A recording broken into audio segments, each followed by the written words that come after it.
This telecast is available on ESPN2 HD, presented by Vizio. Just a few minutes now from the green flag, the NASCAR Busch Series heads south of the border. For only the third time ever, you've seen the color, the pageantry of this race. The city of more than 20 million people. Motorsports taking center stage at the Autodromo Hermanos Rodriguez. And some of NASCAR's best have headed south to challenge the local heroes and, of course, Juan Pablo Montoya. So stand by for racing from Mexico City right now.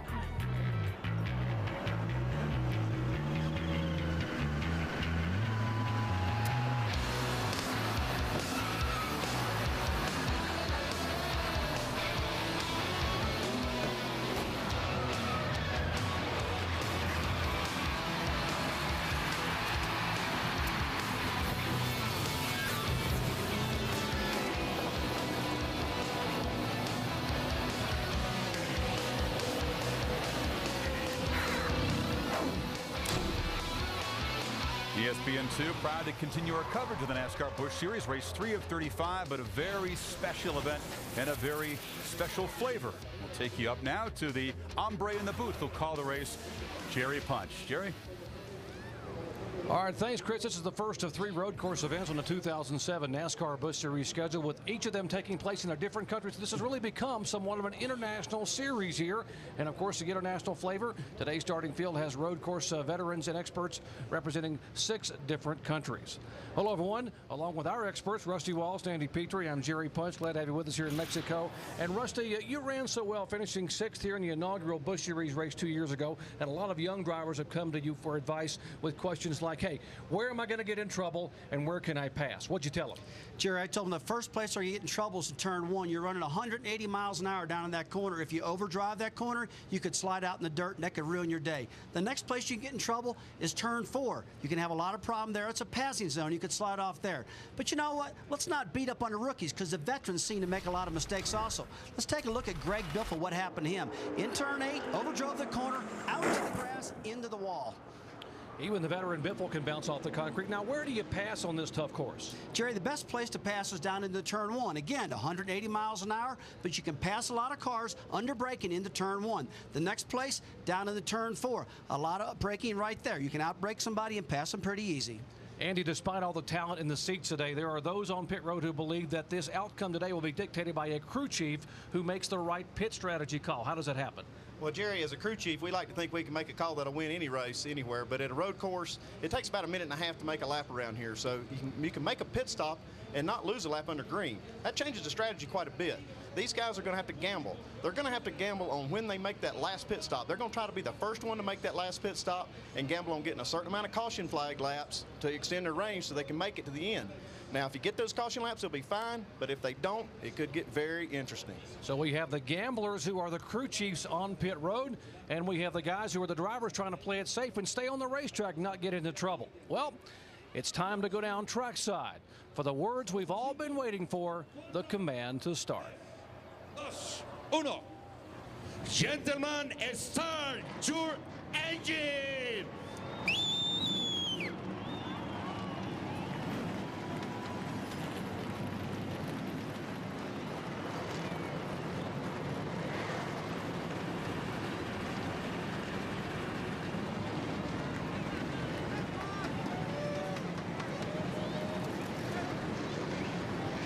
Bienvenidos amigos aquí al Autódromo Hermanos Rodríguez. Hemos empezado a ver que los autos ya se mueven, ya encendieron sus motores. Well, the engines have now fired, and this international field of 43 drivers is saddled up and ready to race, and so are we.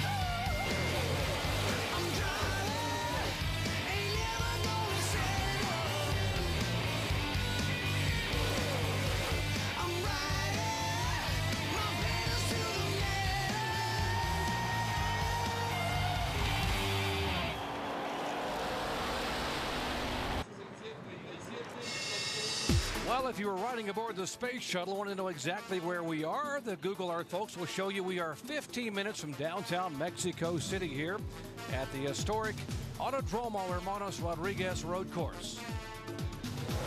Our full circle coverage coming your way. English coverage on ESPN2 and ESPN 360. The simulcast of Spanish coverage on ESPN Deportes. And for the first time ever, a live sporting event in Spanish on ESPN. Updates on ESPN.com.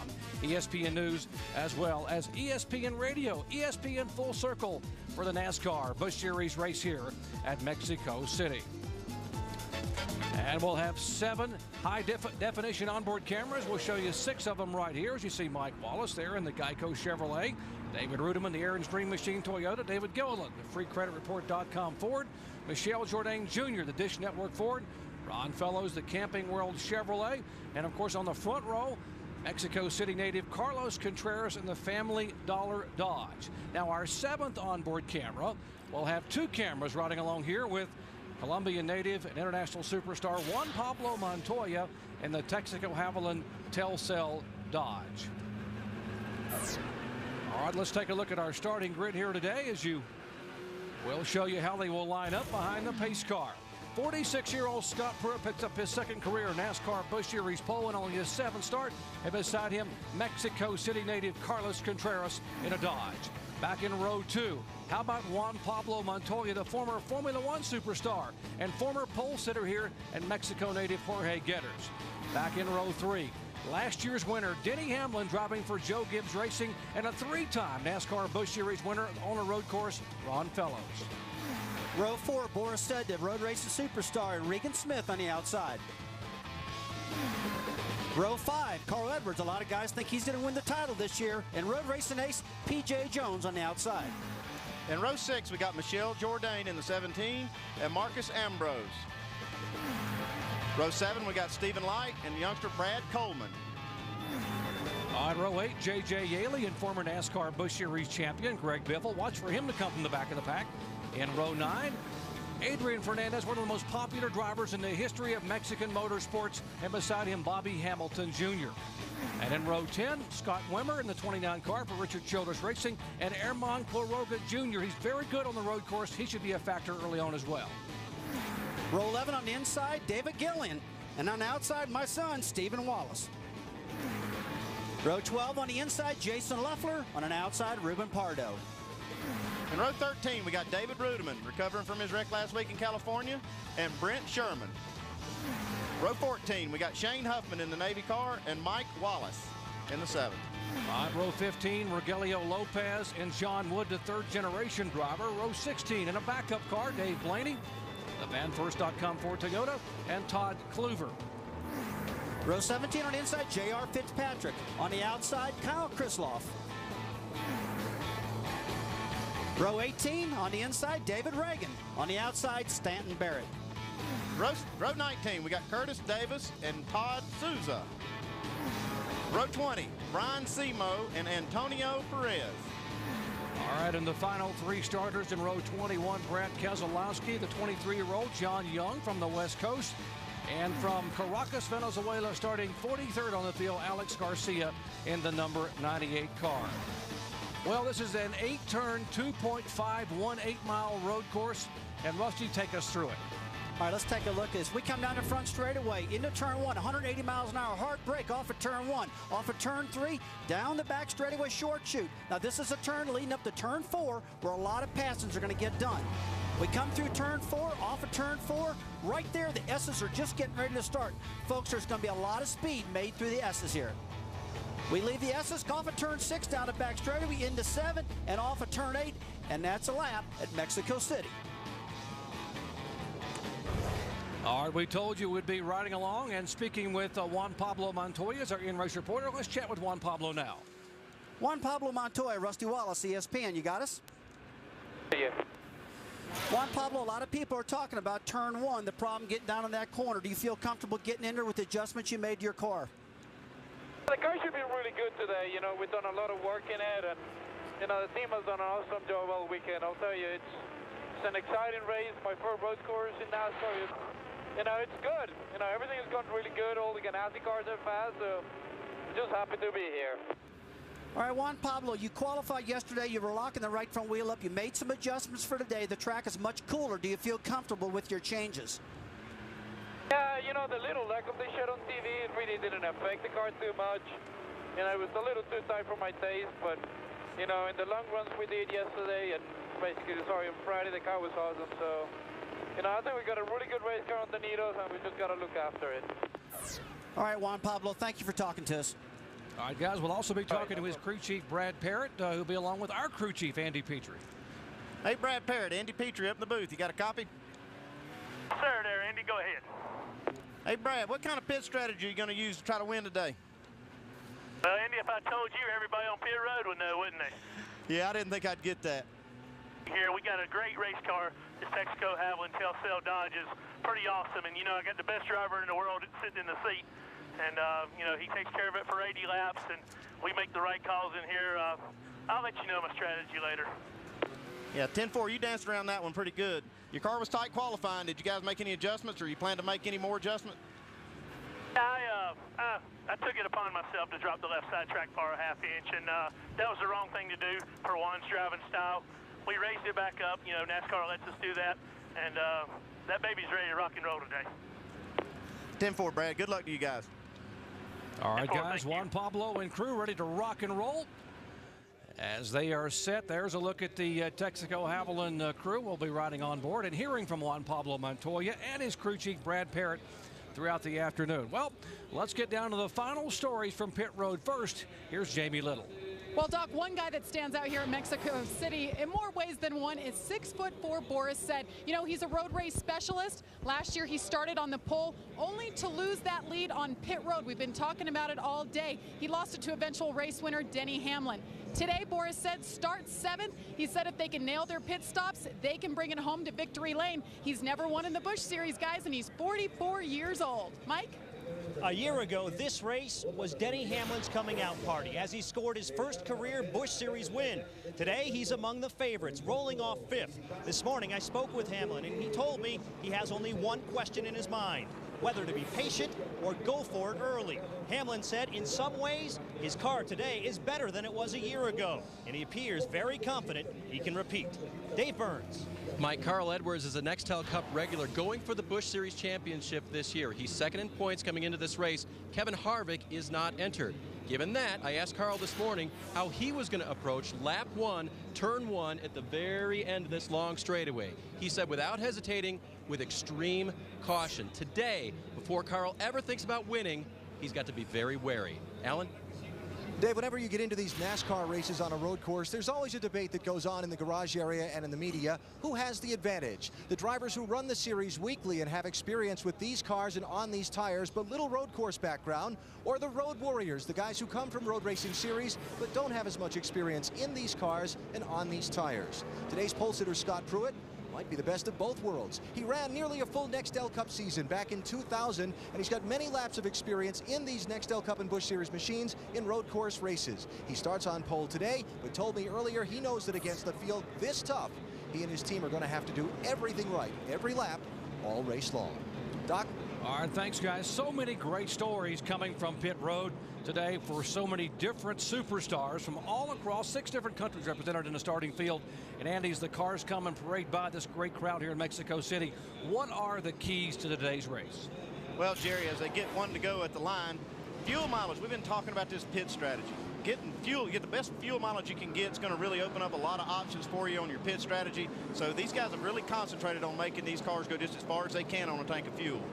You got to preserve your equipment. Road courses are so hard on equipment. I mean, brakes, transmissions, engines. We've already lost some engines in practice. All these guys changed out, put new brakes in and transmissions. So these guys got to take care of their car, and they got to stay on the course. If you get off that course, it's going to tear the car up. It's going to, you're obviously going to lose track position. So staying on the course is really critical. All right, they got to stay on the course, and remember, we will be able to ride along with 7 different drivers with high-definition onboard shots, and that's going to be awesome to be able to see these guys go right and left. And how about this camera atop the 42 of Juan Pablo Montoya, but we also have some pretty cool cameras showing what's happening inside the car. We got some really cool cameras. This is a great shot going into tournament, but look at his feet down there. And guys, look how narrow those shoes are. People ask me all the time, what about these driving shoes? These are specially prepared Oakley driving shoes that Juan's wearing. And look at the little piece on top of his foot. This is in case if the throttle hangs, he can put his toe up and pull that throttle back. Right on top of the shoe right there, folks. Now, we're going to see his feet dancing around all day long. This is going to be one great shot to watch.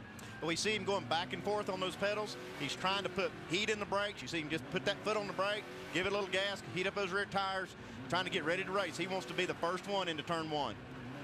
All this footwork in the floorboard, it's like dancing with the cars, huh? It really is, especially if you go down the front straightaway, Jerry, to 180 miles per hour and you hit that brake pedal, you have to have a solid, hard brake pedal like our Tim Brewer was talking about earlier. At 180, you really got to slow that car down because look at it. We're going to have 43 cats barreling off into turn one, all wanting to win this thing. And you know what, Dandy? These guys aren't too patient. They want to be stars right off the bat. And these guys like Juan Montoya, they know how these early laps mean so much on a road course. They know that getting that early track position can mean everything to win the race. Well, you talk about track position, and there are 7 different drivers who are now going to be forced to go to the back of the field because 6 of these drivers made engine changes. The ones that made engine changes, P.J. Jones, Michelle Jourdain, Scott Wimmer had an unapproved adjustment. And, of course, David Rudeman, Shane Huffman, David Reagan, and Curtis Davis all making engine changes, 6 engine changes, and 1 unapproved adjustment. They go to the back of the pack. And, Rusty, mentally, how does this affect a driver? Well, mentally, what I would do right now, I would change this problem into a positive. You know, look for guys to pit around 5 or 6 laps in the race to get into their window. Andy was talking earlier all about strategy. Folks, if you see them come down pit road that early, hey, there's nothing wrong with them. They're trying to get in there so they can make that fuel mileage and get to lap 40, 42 so they can make it to the end. Because here's the goal. The goal is at the end of the race to get your driver up front of that pack through strategy, through your pit stops, fuel mileage, things like that. Jerry, let me tell you what, though. You could cut the tension with a knife. You couldn't cut it with a knife, I meant. These guys are amped up. They're fired up. I've never seen so many people at a racetrack in my life. This is going to be an unbelievable race. But you know what? There's going to be a lot of debris out there, too. A lot of guys sliding off the tracks. These cats are going to have to be careful. A lot of concern about coming down the front straightaway for the very first time. All these great international road racing stars at 180 miles an hour, barreling into turn one, jamming on those brakes, trying to turn right. Will they get through? That is a major trouble spot for concern. Turn one, lap one. Here they come. Pace car pulls away. For the 3rd consecutive year, the NASCAR Busch Series comes to you live, flag to flag, from Mexico City. Sit back and enjoy.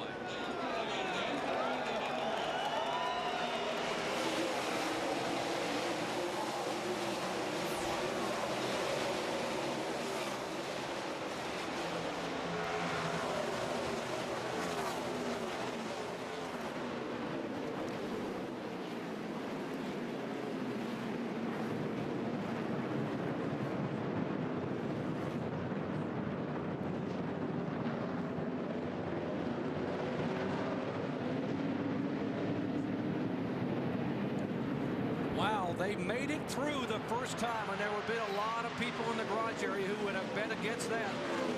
But Juan Pablo Montoya is on a mission. He's already in the 2nd spot. You can tell right now that Scott Pruitt and Juan Pablo Montoya, they had a plan. Hey, let's not try to race each other in this first turn. Let's get single file and get through there. Carlos Contreras, they talked also. I believe these 3 were cooking up a deal before this race started. Now, back in the pack, you saw them go 3 wide into turn 1. But here's the key. They went through there slowly, not like they're going to go through later in the race. These cars now dancing through the S's, come out of turn 6 and will head down the back straightaway. Turn 6, this is the area where they're getting a lot of speed built up going into turn 7 now. This is a really tough spot. This is where Greg Biffle went off and crashed. You see Montoya starting to road through it in. Yeah, he's feeling that turn out there. These 2 cars are set up quite differently. I've talked to these guys on these crews, and these 2 cars got real different setups. So you look for these cars to be strong in one car to be strong in one corner, the other one to be strong in another. All right, let's watch Juan Pablo Montoya. 179 miles an hour. He's going to jam on the brakes and gear down as he heads into turn 1. Like Andy talked about earlier, these setups are completely different. Now you already see something here with P.J. Jones. Now I wouldn't be coming in this early, would you? Well, I talked to Scrooge this morning. He said, don't be surprised if I'm in on the first lap. So here he is. Dave Burns, what's going on? Jerry, they planned this when they had to go to the rear because of their motor change. They said, let's come in and get some insurance fuel. We could probably make it on one stop, but this is our insurance. We'd hate to run out on lap 79. Yeah, I think these guys have already shown that this is the first car in. They're showing everybody that they're getting probably the best mileage on the track, so they're going to take advantage of it and make this. That's their first of 2 stops they're going to make in this race. But Andy, that's all for early. You know, we're talking about guys maybe coming here 5 or 6 laps in a race to get in the window. It looks like P.J. Jones is going to try to make it on 1 stop. Well, one thing you get when you make this early pit stop, he was starting in the back, so he was going to have all this traffic to fight. This way he makes that pit stop early. He's got a clear racetrack to run in. He can make good time, and he's getting good fuel mileage. If he didn't get that kind of mileage, he couldn't do this. All right, action back in the track, and here is Steve Wallace, the 19-year-old, trying to stay in front of the 35 car, Bobby Hamilton Jr. As you watch Steve coming toward you, he got a lot of off-road racing experience and teaching during the offseason from Boris Said. Yeah, Boris Said stayed with Steve, and they went to Virginia International Raceway twice, on the road to Atlanta, then on out to the coveted Bob Bondurant driving school. So, hey, a lot of these guys are doing this, but this is a tough race. Steven spent a lot of time with Boris, and we all know that Boris is one of the best. Let's just hope the kids listen good. He had a top 10 speed in practice. He overdrove it a little bit in qualifying. I wonder where he got that aggressiveness from. I wonder who that had to be from Mom, right? I'll tell you what, his mom is definitely the smartest one of the bunch, that's for sure. All right, back up front, the 2 Ganassi Felix Sabates-owned cars are running 1-2. That is Scott Pruitt flashing by, Juan Pablo Montoya, Carlos Contreras. There's a 1-2. And let's look at speeds and numbers here off the 41 car of Scott Pruitt. We see Juan Montoya not letting him get very far away there. Juan Pablo Montoya. He's just shadowing that 41. You know, Juan Pablo said in the essence, he wants to stay off the ripple strips. He wants to keep his car smooth. Now, you take a look at Scott Pruitt. He's really using ripple strips. He gets that car up in the air. Andy, you talked earlier. These guys are teammates, but the setups we're hearing are totally different from one car to another. Why would that be that way? Okay, the reason they're doing that Scott Pruitt likes to hit these curves. He likes to use more of the curve than does Juan Pablo. And so he has to run a really soft setup to be able to bounce up on those curves and it not upset the car. Juan Pablo Montoya, on the other hand, he stays off the curves, and he wants his car set up fairly stiff. It makes his car more crisp through these rights and lefts. Juan Pablo Montoya, not known for patience, so he is set behind his teammate now for 3 laps. You got to wonder how long he's going to sit there. Will he make his first move in turn 1 this time by? He's on the inside. Whoa, as they touch in turn 1, and Juan Pablo Montoya, as they bang off each other, makes the pass. Man, I tell you what, that was an unbelievable pass because, you know, Pruitt saw it coming, and Pablo Montoya, he stuck that left front fender right alongside his teammate, Scott Pruitt, and you saw Pruitt just at the last minute just did a little dodge away from him, and they both made it clean. Now, one thing you don't want is have 2 teammates take each other out. Let's show you again. We didn't think Juan Pablo would last for long behind him. He makes the move on lap 3 in turn 1. Perfect move getting into turn 1, 180 miles an hour, hard under brakes. Look at that, up under curve, he gave a little extra room. Scott did a fantastic job letting him through way too early in the race to have a problem right now.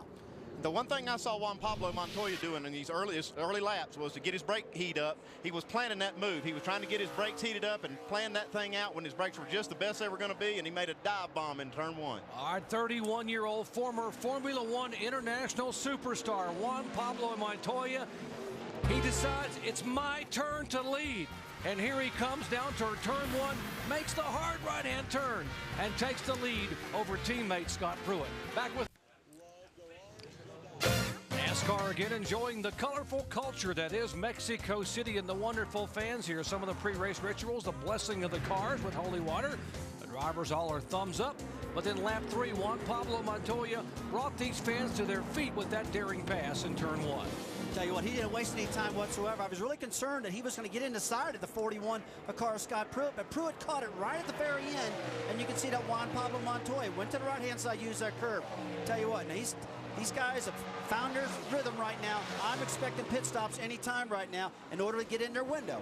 Yeah, they're going to just get all they can get out of this set of tires. They're going to run them just as hard as they can for about 3 or 4 laps, make as much time on the racetrack as they can, and they're going to be pitting here pretty quick. Andy, do the math for me. It's an 80-lap race. If they pit on lap 7, 8, or 9, and they can go, what, 35 laps, why are they coming in so early? Well, let me try to explain this. If these guys make a pit stop, and when they make a pit stop, they can get back out and not lose a lap.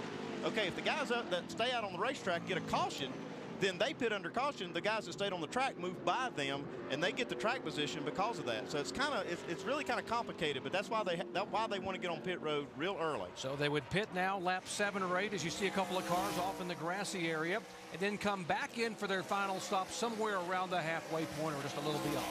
Yeah, some of the guys will gamble that they're going to get a lot of caution laps at the end of the race. So even if they can only go 35 laps, 34, 35 laps, they might pit with 38, 39 laps to go and gamble on getting those cautions to extend the range of their fuel tank. All right, the 41 car riding about 2 car lengths back in second place. Let's check in his pits with Al. Yeah, just adding on that discussion you guys were having about strategy. And Andy, as you know, as your days as a crew chief, it gets more complicated when you're running up front and winning the race. The guys in the back, like we saw P.J. Jones do earlier, they can handle. But Brian Patty, Scott Pruitt's crew chief, he really can't take a gamble on stretching his fuel mileage and throwing away a possible win when you've got a car that's capable of running up front. So you may see this 41 car pit as late as lap 10 to lap 15 in this opening stretch of the race if there's no full course caution, because they can't take a chance on running out later in the day. Jamie? Well, guys, Boris said that started 7th. He's worked his way up to 4th now. Little problem in the cockpit. The shift knob has fallen off. He's shifting now without that knob. They're expected to come in 1 to 2 laps where the crew will have to go inside the car and screw that knob back on for the optimum shifting potential, guys. That's important there, right, Rusty?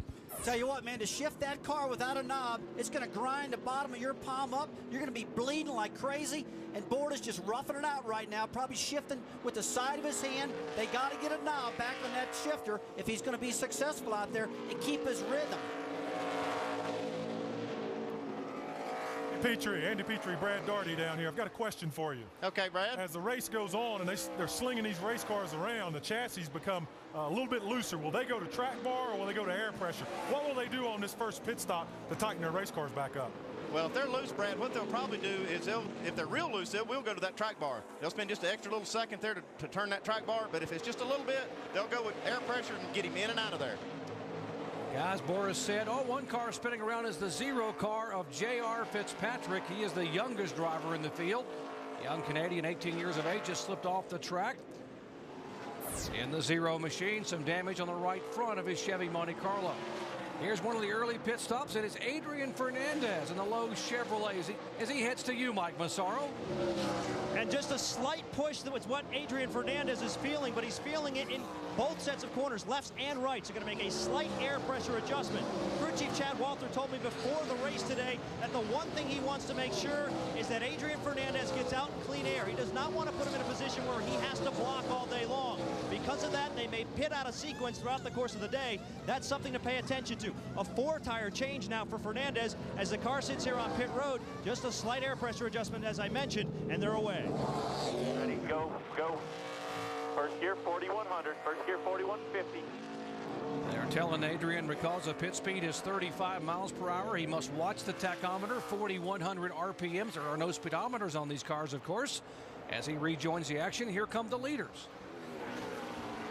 Tell you, a lot of strategy going on right now. While we were covering the 5 car of Adrian Fernandez, Gillian came down pit road. He made a stop also. We've been seeing guys coming down right now.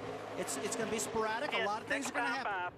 Next time by for 4 tires, a half a pound in the left rear tire to help you on your right hand. All right, that's Juan Pablo Montoya's crew chief. And the 9 car of Boris Said on pit road, Jamie Little. Doc is making his way down 35 miles per hour. They're not sure at this point if they're going to try to repair that shifter knob. Boris looked down and said, I don't see if we can fix it right now. Just go with it. 4 tires, full fuel. Boris Said came in 4th position. They're going to opt not to fix that cable or that shifter knob, guys. He's going to go with it. Dave?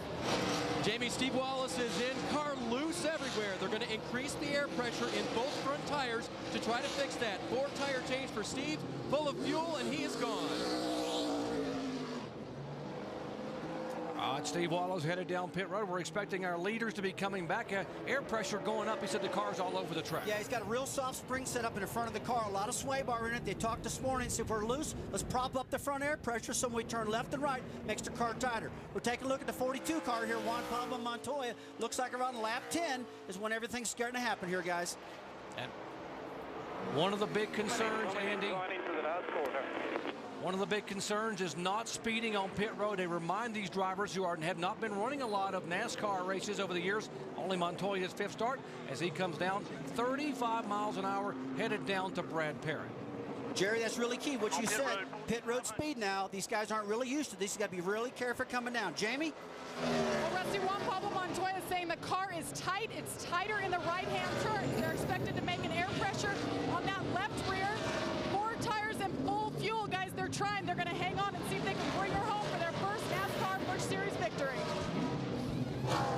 And the second place runner, Scott Pruitt, is going to follow his Ganassi Racing teammate in. Pruitt pitted in the first stall all the way at pit exit. They're going to go for a 4 tire change here. Looks like there was some debate over whether or not to add or remove tape from the grill. Right now they're just going to clean the debris off it with the big extender brush that you see and look to see if they can gain Scott some of the ground back. He lost to Montoya on the racetrack earlier. Ron Fellows is pitted in behind, as are several other cars.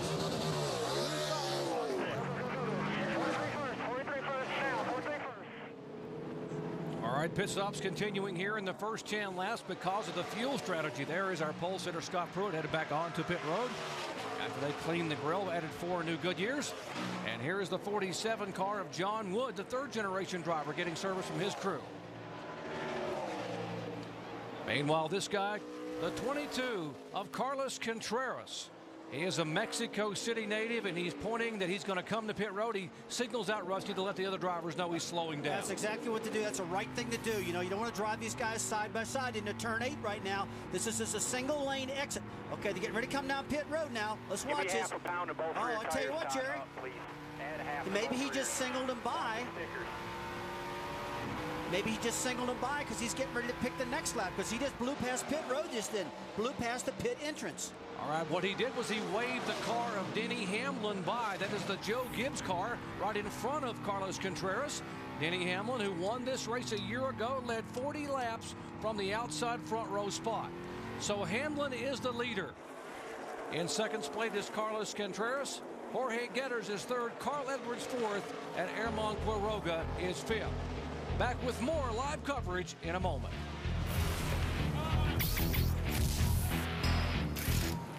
You know the day destroys the night. Night divides the day. Try to run, try to hide.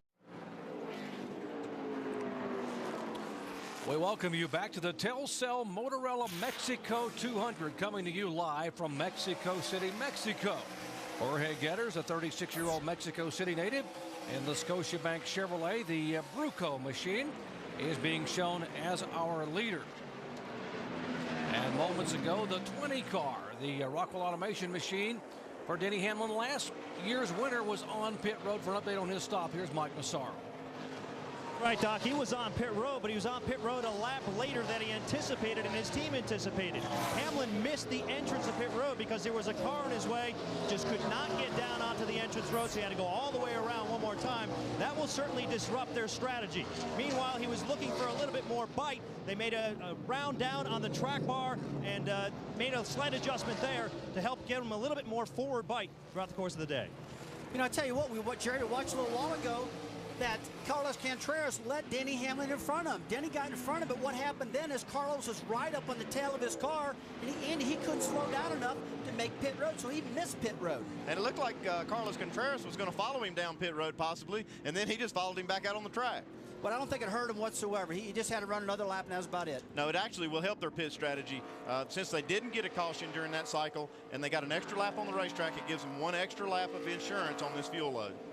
All right, the 37 car, that is former series champion Greg Biffle. Come on down, baby. 4,200 all the way. Wheel straight, foot on the brake. We'll get your tape off. He's headed down pit road to get his first pit stop of the afternoon as Newt Moore and company ready to service that Bruco machine. I heard him say they were going to take some tape off. He must. That's the brakes. They're taking tape off the brakes. Must be complaining about the brake pedal fading a little bit. They'll take that tape off, cool the brakes down, and that'll get him going a little better. As you watch the leader on the left side of your screen, the 27 car of Jorge Getters. Let's check back in the Biffle pits. Well, 4-tire change for Greg Biffle. He's away. Big concern coming into this race for that team. Newt Moore a little bit frustrated with the fact that the backup car, which they're in right now, not completely where they wanted it to be when they were forced to go to it. They had to work on that car for 5 hours on Saturday morning just to get it on the racetrack for qualifying. They weren't sure exactly what they had, but still a little bit of a mystery to that team here today.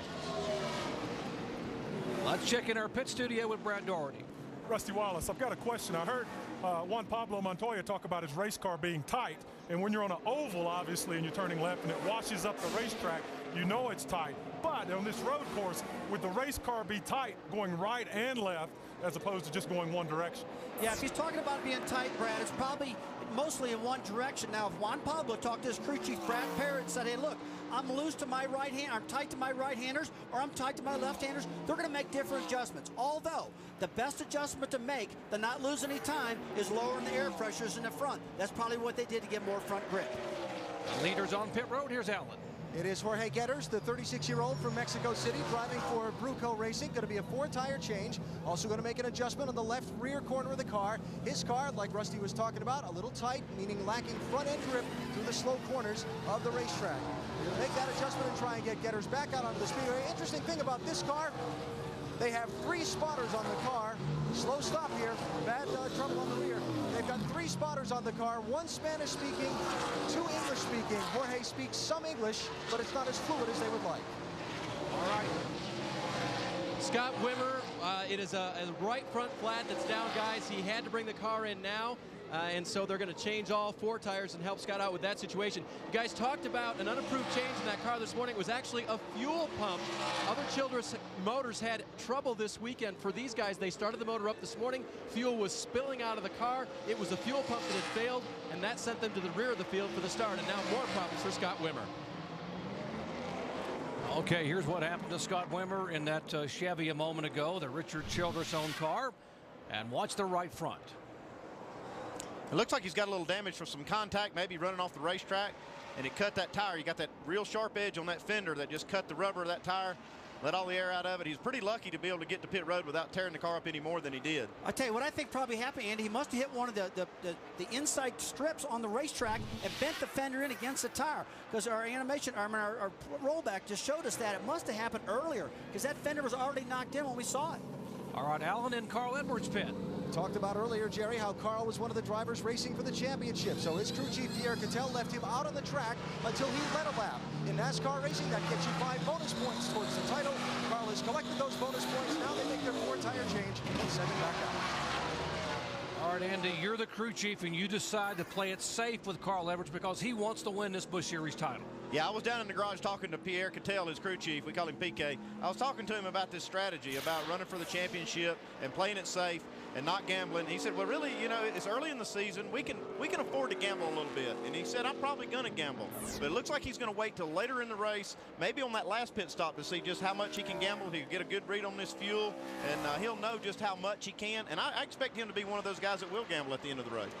All right, here's our new leader. It is the Chevy Monte Carlo. That is the 28 car owned by Jay Robinson and Troy Stafford. And it is Herman Quiroga Jr., one of the 8 Mexico City drivers in the field. And this young man is a phenomenal road racer. Just got this ride just a couple of days before they opened up the track here.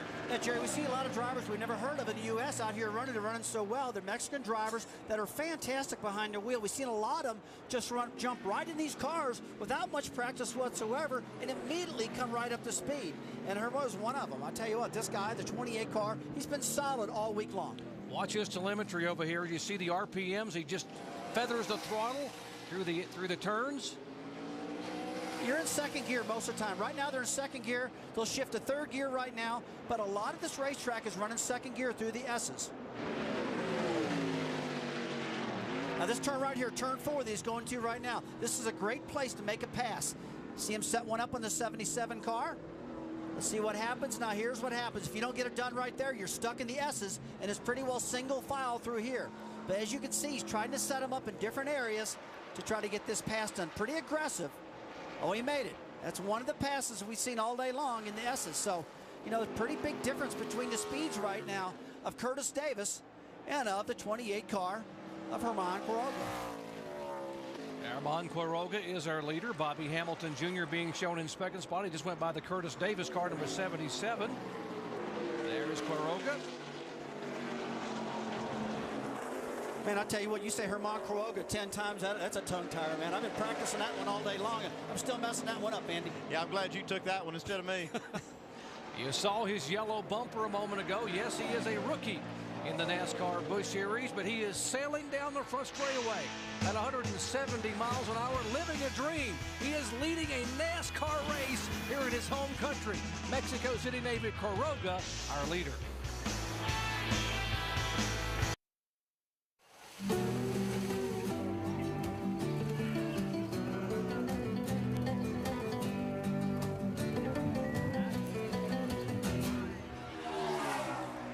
Now let's get up to date on where we are so far. NASCAR.com reset from our studio, which is right along the super straightaway. Very loud at the Autodromo Hermanos Rodriguez. In the early going, 7 different leaders. Right now, Germán Quiroga, a Mexican, has been racing at this track since he was 15 years old. Back in '95, has the lead, but the story really has been Juan Pablo Montoya. Quiroga Jr. has not paid yet. Montoya has a lead over Scott Pruitt of about 11 seconds. So the Colombian, with a huge fan base here, performing very well. Lap 20 of 80. Back to Jerry in the booth. All right, thank you, Chris. Juan Pablo Montoya running full-time in the NASCAR Busch Series, making only his 7th career start, his 3rd start this year. Running full-time in the 42 car, will also run in the Nextel Cup Series. But the first time that he has ever been able to drive a NASCAR Busch Series car on a road course, and the expectations were huge within that team. And talking about excitement and expectations, how about Germán Quiroga Jr.? As you heard Chris say, he is our 7th different leader. We have had 6 lead changes. This young man has got to be thinking about pit stops. Well, he can run about 15 more laps on this fuel run. But what he is right now, he's hung out to dry. If the caution comes out right now, there's 34 cars on the lead lap. If he got a caution, he'd come on pit road. Nobody else would. He would come out behind every single one of them, and he'd be about 35th. So this is really, while it looks good, he's got, you know, up front might be his strategy to go out here and try to lead as much as he can in this race. It could actually hurt him for the finish. Well, right now, it looks like most all the pit stops are complete, and everything's settling down just a little bit. A lot of guys in the back of the pack are really getting going, and Germán, as you see, he's just logging laps right now to go to the end of his fuel window. We all got here this morning, Andy, and the skies were really, really overcast. It was real cool, and right now it's turned out to be a really sunny day. Let's find out what they're thinking about in the leaders' pits. Here's Jamie Little. Well, Germán Quiroga right now loving being out front. The team, they're excited. Exactly what you were saying, Rusty. This is their strategy. Lead as much as they can. They're planning on coming in about 4 laps, about lap 25. Everything is perfect on the car. They're just going to take 4 tires and fuel. So we're seeing some different strategy. But right now, there's a lot of fans rooting for this young man in the lead. Jamie, Todd Cleaver is in right now. He's going to change 4 tires. His car was difficult to turn. They made a chassis and air pressure adjustment to try to help Todd. Gave up 4th position, and he was one of the Roush cars that went conservative this weekend. Roush had some motor problems. This car ran a higher gear all weekend trying to conserve, and Todd said, we think we can make it all the way. I'd like to finish a road course race. I haven't done that yet. All right, Todd Cleaver coming on. He was running in the top 5, as you heard, and as you heard our pit crew, our pit chief analyst and expert, Andy Petrie, tell you that this guy, Germán Quiroga, can run probably up until around lap 36, 37, and then he'll have to make a pit stop. So, but when he does, he will be, what do you call it, Rusty? In the back of the pack, tailback. I had to explain what tailback was yesterday. Our producers saying, Rusty, explain a little bit more. I said, okay. It's tailback. To me, tailback is all the way back. But you know what? It was kind of funny. I'm still learning, Jared. Well, to me, tailback's the guy that lines up behind the fullback, but that's okay. Okay. Okay, this guy's going to make it a few more laps, and when he does pit, Andy Petrie, the guys that are going to be up front are this guy right here and his teammate Juan Pablo Montoya in the 42 car, who made that daring pass on lap number 3 to take the lead away from his teammate Scott Pruitt. whatever they did on that last pit stop has really improved Juan Pablo Montoya's car, because he's kind of driven away from Scott Pruitt. We see he's about 10 seconds or so from the leader, but when he pits, he'll inherit the lead, and that'll give him a fair advantage over Scott Pruitt, his teammate. You know, that car's tough to look at, Jerry. I look at that thing, you know what I call it? Half and half. We're all used to seeing Haviland all the time in this car. Now it says Telcel on the back of it, a black front and a white back. Hey, look at the feet, man. I'm loving this part. Okay, watch this now. Wide open throttle, off the throttle, on the brake. You can see right now with these new transmissions, really, they don't have to heel the toe, meaning they don't have to come off the brake and push the clutch in. The pedal on the extreme left, folks, is the clutch pedal, and he doesn't touch that at all. And so what he's doing right now, he's on the brake, real hard, on the gas, and this is really tight quarters down here. As you can see, we talked about earlier about the shoes, how tight it is. You know, he never moves his foot off the Another clutch. 20 laps before we pit, so take care of your tires. You got a 12-second lead, 29.03 to 29.60 behind you on Pruitt. All right, Brad Parrott talking to his driver. That's the crew chief. Rusty, he never takes that left foot. It seems to rest it on the clutch. Yeah, he does rest on clutch. We'll get Andy to illustrate the clutch pedal over here and show you the pedal he's not even using at all. He's only using that to get out of the garage area and out of the pit area after pit stops. It's just 2-foot driving. And I like what he's doing, because some guys are a right-foot driver only. Juan is using both feet, and I think that's obviously the proper way to do it. And, hey, he's arguably, probably not arguably, he's one of the best out there. He's doing it the right way. Here's the 98 car of Alex Garcia, the Venezuelan driver, has spun out, and we will go to a full course yellow. A full course yellow for the first time this afternoon. As you take a look at Kevin Moss, our NASCAR Busch Series flagman, waving the yellow for the first time here on lap 23. Well, they will tighten up the field behind the pace car and then decide what they're going to do in terms of pit strategy. We'll lay it all out for you when we come back. Remember, you won't miss a thing. We have full circle coverage on all our networks at ESPN. Back in just a moment.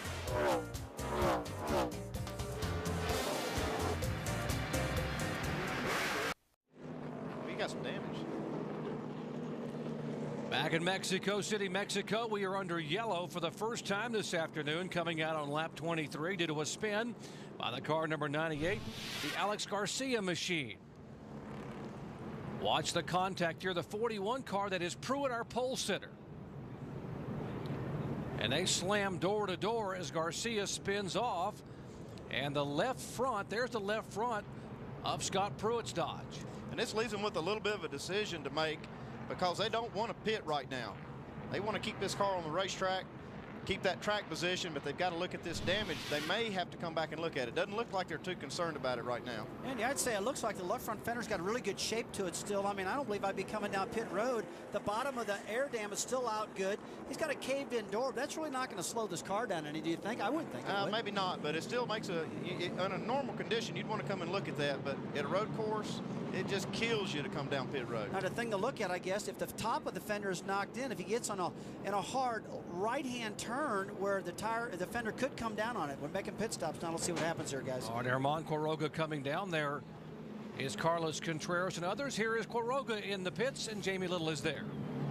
Well, guys, he's sticking right with strategy. He led as many laps as he could. He's coming in. They're going to do 4 tires, and full fuel was the strategy. Quiroga right now, guys, trying to make an impact, wants to come to the States and maybe race in the Busch Series there. In the meantime, he wants to compete here in the NASCAR Mexico Series. As you watch the work continuing on Carlos Contreras' car, Alan. Carlos had lost some of his track position. Remember, he started on the outside of the front row, fell back in the opening couple of laps, and lost a little more ground on their pit stop. So they really don't have anything to lose here as far as track position. They're going to come in, take 4 tires, fill it up with fuel, and see where the cautions and the pit strategy unfold later on in the race. They've got a tire that's gotten away, sending a crew member to go chase after it. Don't go. Telling Carlos to stay in his pit box until they get that tire back on the inside half of the box before they let him go in order to avoid a NASCAR penalty. Go. And here's a look at the race off pit road. Scott Wimmer driving for Richard Childress, gained a couple of spots. Curtis Davis driving for Kevin Harvick. Kyle Krisolov, the young rookie driver, lost a spot. And how about the 16 car up 13 spots? And that's for the Roush crew that's made that pit stop there. And guys, the leaders opting to stay out, and Andy, you nailed it at the top of the show. It has to do with making the right call on pit strategy and when you're going to pit. It looks like the 14 car is going to get the lucky dog pass here, free pass. Our Aaron's lucky dog free pass goes to Kyle Krisiloff, who did a lot of road racing in his early years in go-karts. Now is doing a heck of a job trying to keep that Clamor Girl Ford in the top 20. He's going to have to race pretty hard to make it all the way back around to the tail end. 2.5 mile racetrack on all these twisty turns. It'll take him just about all the time back to the green flag to get there. Well, I tell you what, when you get the lucky dog on a road course like this, I mean, once they wave you by, man, you got to go like a madman to get all the way around the track and get caught up. It looks like the 41 car is going to stay out, Andy. It looks like they've chose, hey, there's not enough damage to bring this thing down pit road. Got Montoya leading the race. You know, Juan has really did a good job. That's their pit strategy. Herman Quiroga is pitted. He's in the back. And by the way, it looks like he had a slow pit stop, too. You've really seen a lot of disparity, Andy, and Jeremy, through these pit crews. We had our cameras on them, and a lot of them slower than others, and some of them real fast all over the place. All right, let's talk to the crew chief for Juan Pablo Montoya, Brad Parrott. Hey, Brad Parrott, this is Andy Petrie up in the booth. You got a copy?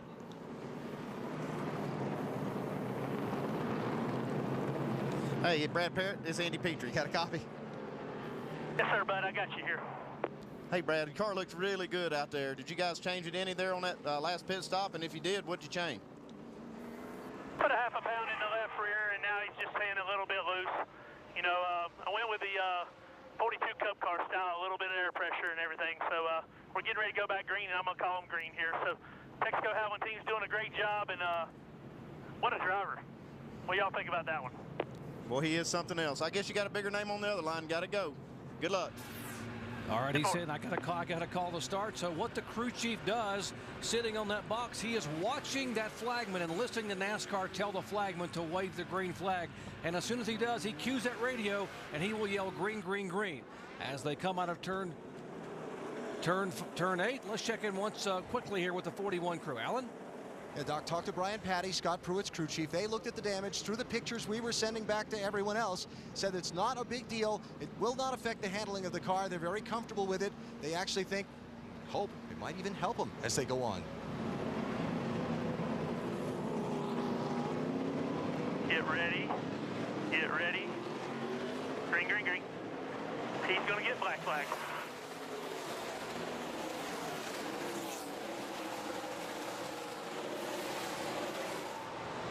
And Kevin Moss has waved the green flag, and they come sailing down this front straightaway after the first yell of the day. Juan Pablo Montoya and Scott Pruitt has pulled it within a car length and a half of him entering turn 1.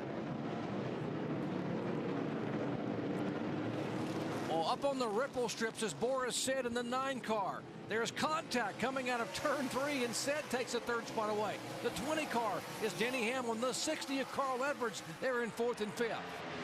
Jerry, these restarts are crazy right now. The tires got a lot of debris on them. The guys are sliding all over the spot. They're all trying to find a position right now and settle all in. But this first 3 or 4 corners, it's mayhem out there. I mean, these guys get all over the place. It's so hard to pass on a road course that these guys take every shot they can on a restart. Try to get one more spot. Juan Pablo Montoya, then Scott Pruitt. Remember, on lap 3 that the 9 car of Boris said his shifter knob came off. He's out there trying to shift with just a bare rod in his hand, and that's going to wear a sizable blister in his palm, but he is not backing off one iota. He's making it work for him. Him and Denny Hamlin had a really good battle getting into turn 1. It looks like Boris just fought really hard on the outside when they went into turn 1, and that gave him the inside on that left-hander. Scott Pruitt's car looks really good here, even after the damage. He's able to keep pace with Juan Pablo Montoya. Once they get 2 of the best right there, they finally got themselves back together now. Nice and smooth. Easy on your brakes. If you want to do some brake adjustment, you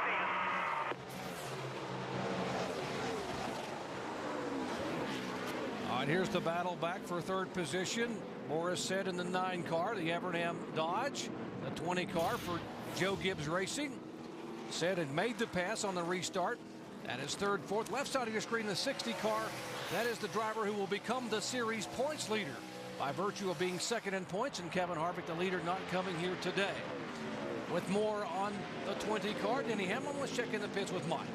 Well, Doc, I spoke with Denny Hamlin this morning, and he told me that he had to find a line where he'd be patient or whether he should go for it. Didn't know exactly when that would be. He knew he had a great race car, but he was preaching patience to himself. But he said his car was so good that it's so tempting for him to get on the gas and be aggressive. It looks to me like right now, it's time to go. Alan? The Carl Edwards strategy for the day today, simple. See that black thing in the middle of the screen? Keep the car on it. Keep the car on the pavement, run a clean race, call their own race, their own pit strategy, as he nips the dirt there, and not let anyone else dictate what they do. He feels like if he drives a clean and a conservative race today, he'll get a good finish. Carl has almost no road course experience until he came to the top levels of NASCAR. So he doesn't have as much as some of these drivers he's trying to race. He doesn't feel like maybe he can get up there and run with a Montoya for the win, but he knows where the championship is concerned, a clean race today will be a good race for him. Guys, give a call to the driver of the 59. That is Australian ace Marcus Ambrose. And Ambrose, a two-time, he's a world-renowned road racer in Australia, actually from Tasmania, which is a little island below Australia. And he was given the nickname Kangaroo Meat by Kevin Harvick in one of the ESPN commercials. And now he says, I'm pretty proud of that.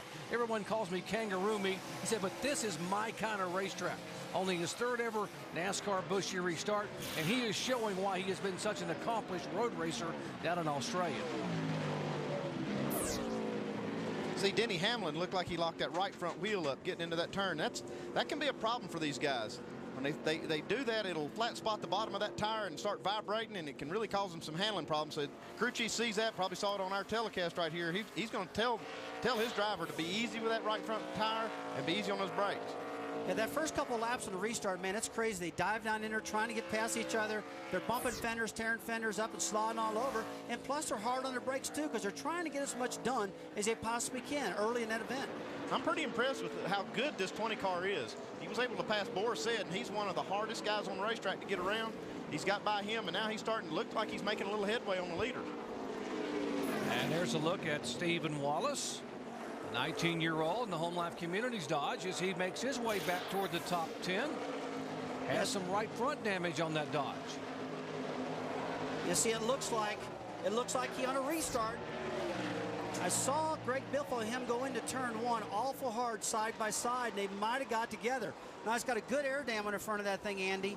I don't know if the right front corner is going to cause much problem or not for downforce, but you definitely got to have the downforce. It may not cause any problem for him, but I see that thing sticking out right there. If he'd happen to get up beside somebody else, it'd cut their tire down pretty easy. All right, let's check in the Steve Wallace pits with Dave Burns. Yeah, Andy, have you ever seen the movie Ben-Hur? Yeah, that could happen if Steve gets into the side of somebody else. Right now, not complaining about the effect of the handling on that from that damage. They did debate coming in during that last round of pit stops. They said if everyone behind you lines up like they're going to pit, go ahead and do it. But since they didn't, Steve stayed out for right now. All right, we are being told that indeed the car in front of Steve Wallace, the 37 car of Greg Biffle, does have some damage. As you see that car going by, Greg Biffle, the 2002 Series champion, driving a backup car, the Yardman Ford for Bruco Motorsports. Just behind the left front, over in the left front of the car. Yeah, this is Greg's first time being here at this racetrack. He crashed his primary car. If you look on the back of his car, he's got a yellow stripe. His whole back bumper's yellow, but they got it outlined right there. That means he's a rookie at this racetrack. Even though he is a Busch Grand National Series champion, they still put a rookie stripe on his back bumper because this is his first trip. Well, I'll tell you what, those two, Steven and Greg Biffle, they've been racing their brains out.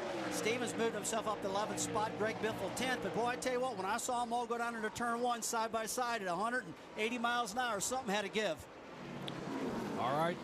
As you see Adrian Fernandez in the Lowe's car flash by, Fernandez, one of the all-time favorites here in Mexico City, now finds his way back in the top 10. He could be a factor. He says, I really want it today for the fans here in Mexico City. There's the top 5. Back with more in just a moment. Hi, I'm Carlos Contreras. We're in Mexico City, so this is my town, okay? Come on, let's go. This is Reforma Street. This is one of the biggest avenues in Mexico. And behind me, this is the Ángel de la Independencia. So it's the biggest monument in Mexico. Ángel de la Independencia means Independence Angel. So Independence Day in Mexico is September 16th. No Cinco de Mayo, no margaritas. Colorful guy. Carlos shares the city with about 20 million people. He's one of the Mexican hopes, as you see the fans. He had an impromptu mariachi in the stands here. Busch Series third ever visit to Mexico City. This is a list of Mexican-born drivers. Fernandez, the veteran here, the kind of the elder statesman of this group, started 17th. He's already moved up to 8th position. Road course veteran Germán Quiroga was another young Mexican driver. He led 3 laps before pitting, and you see Carlos Contreras, who started in the front row and is now running in the 19th position. So fans enjoying themselves in the stands and certainly keeping an eye on where the Mexican drivers will finish. There's been one top 10 finish in the first 2 years here, and that was Fernandez in 2005. Jerry?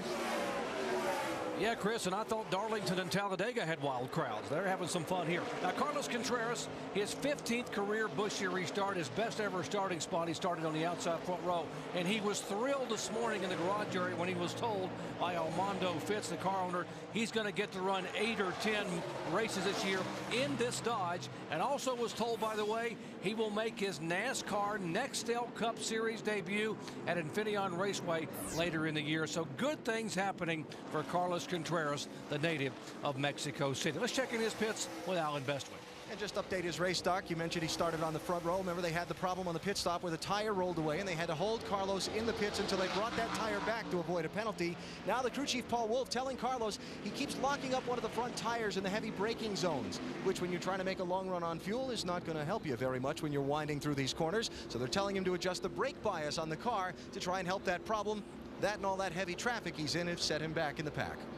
You got a brake balance bar in there. There's a little knob that the driver can turn, and he can actually change the way that thing brakes as far as the front to rear. And when he's locking up that right front, what his crew chief is going to tell him is put a little more rear brake in it. And that way it won't lock up that front wheel and flat spot it, because that can really hurt you a lot. You got to rely on that thing for about 35 laps, so you got to take care of it. Now, Rusty, you got shifters. You got to worry about shifting the car. You got to worry about the brake bias and knobs. How many times do you take both hands off the steering wheel on a road course? Well, you take your hands off, Jerry, many, many times on a road course, like Andy was explaining. You know, you can adjust that brake balance, and what that's doing is taking pressure off the front wheels and putting more pressure on the rear brakes. So that's a very, very good tool to adjust with. But these guys are on the brakes, gas, you have right foot on the gas, left foot on the brake, and then it's a hand off. The right hand's going to come off onto the steering. Look at him. Hands off, hand back on. Happens pretty quickly. I mean, this is very orchestrated. These guys are. Now let's take a look at Ron's Fellows. His shifter is very, very short compared to the taller ones. The taller ones have more leverage. So when these guys move that handle, it's a lot more leverage. They can get it in gear and make sure they got it in gear that way. Ron Fellows is the last non-American driver to win in the NASCAR Busch Series. He has 3 wins, all 3 coming at Watkins Glen. And right here is that knob. That's the brake balance knob. He could reach up there and turn that thing to the right, and it would put more rear brake in it. Turn it to the left, puts more front brake in it. There's a look at Fellows in the 33 car. By the way, that's the same car that Tony Stewart drove at Daytona Beach and Kevin Harvick drove at California. He becomes the 3rd different driver in that Kevin Harvick Incorporated car. Let's go to the Fellows pits and check in with Al.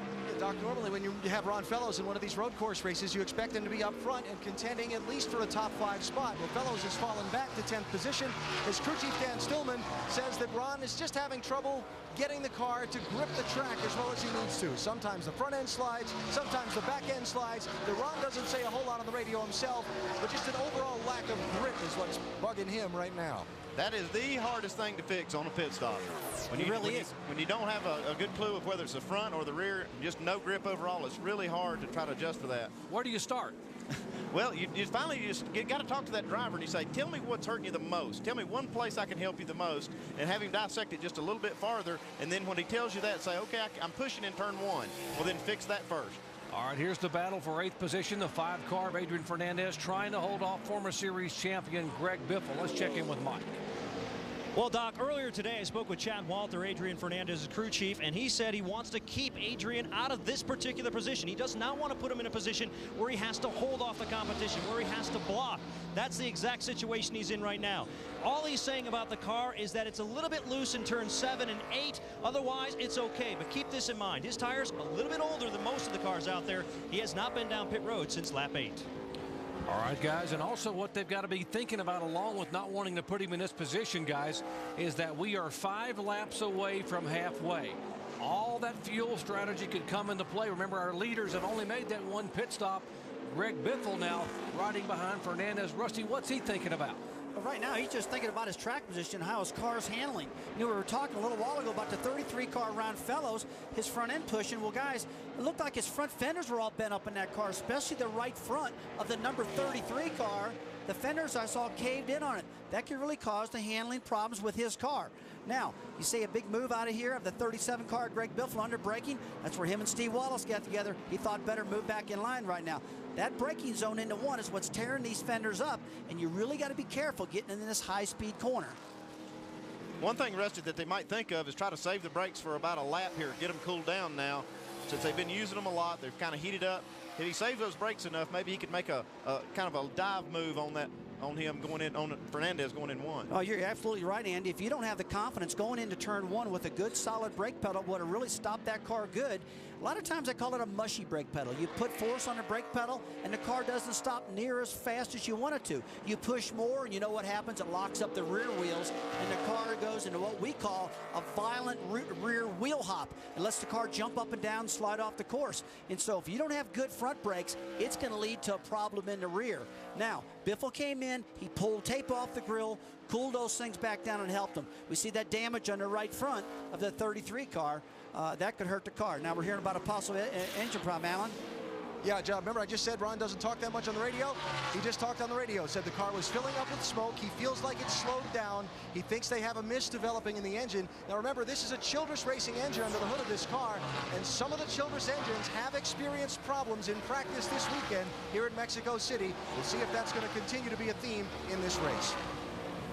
All right, Ron Fellows, who is a very good road racer, obviously former Trans Am Series champion and 3-time winner in the NASCAR Busch Series, having his troubles there in the Camping World Chevrolet as the car is sputtering a bit.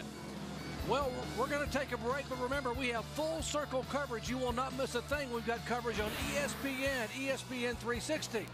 Juan Pablo Montoya is our leader. Pit stops coming up in about 4 laps.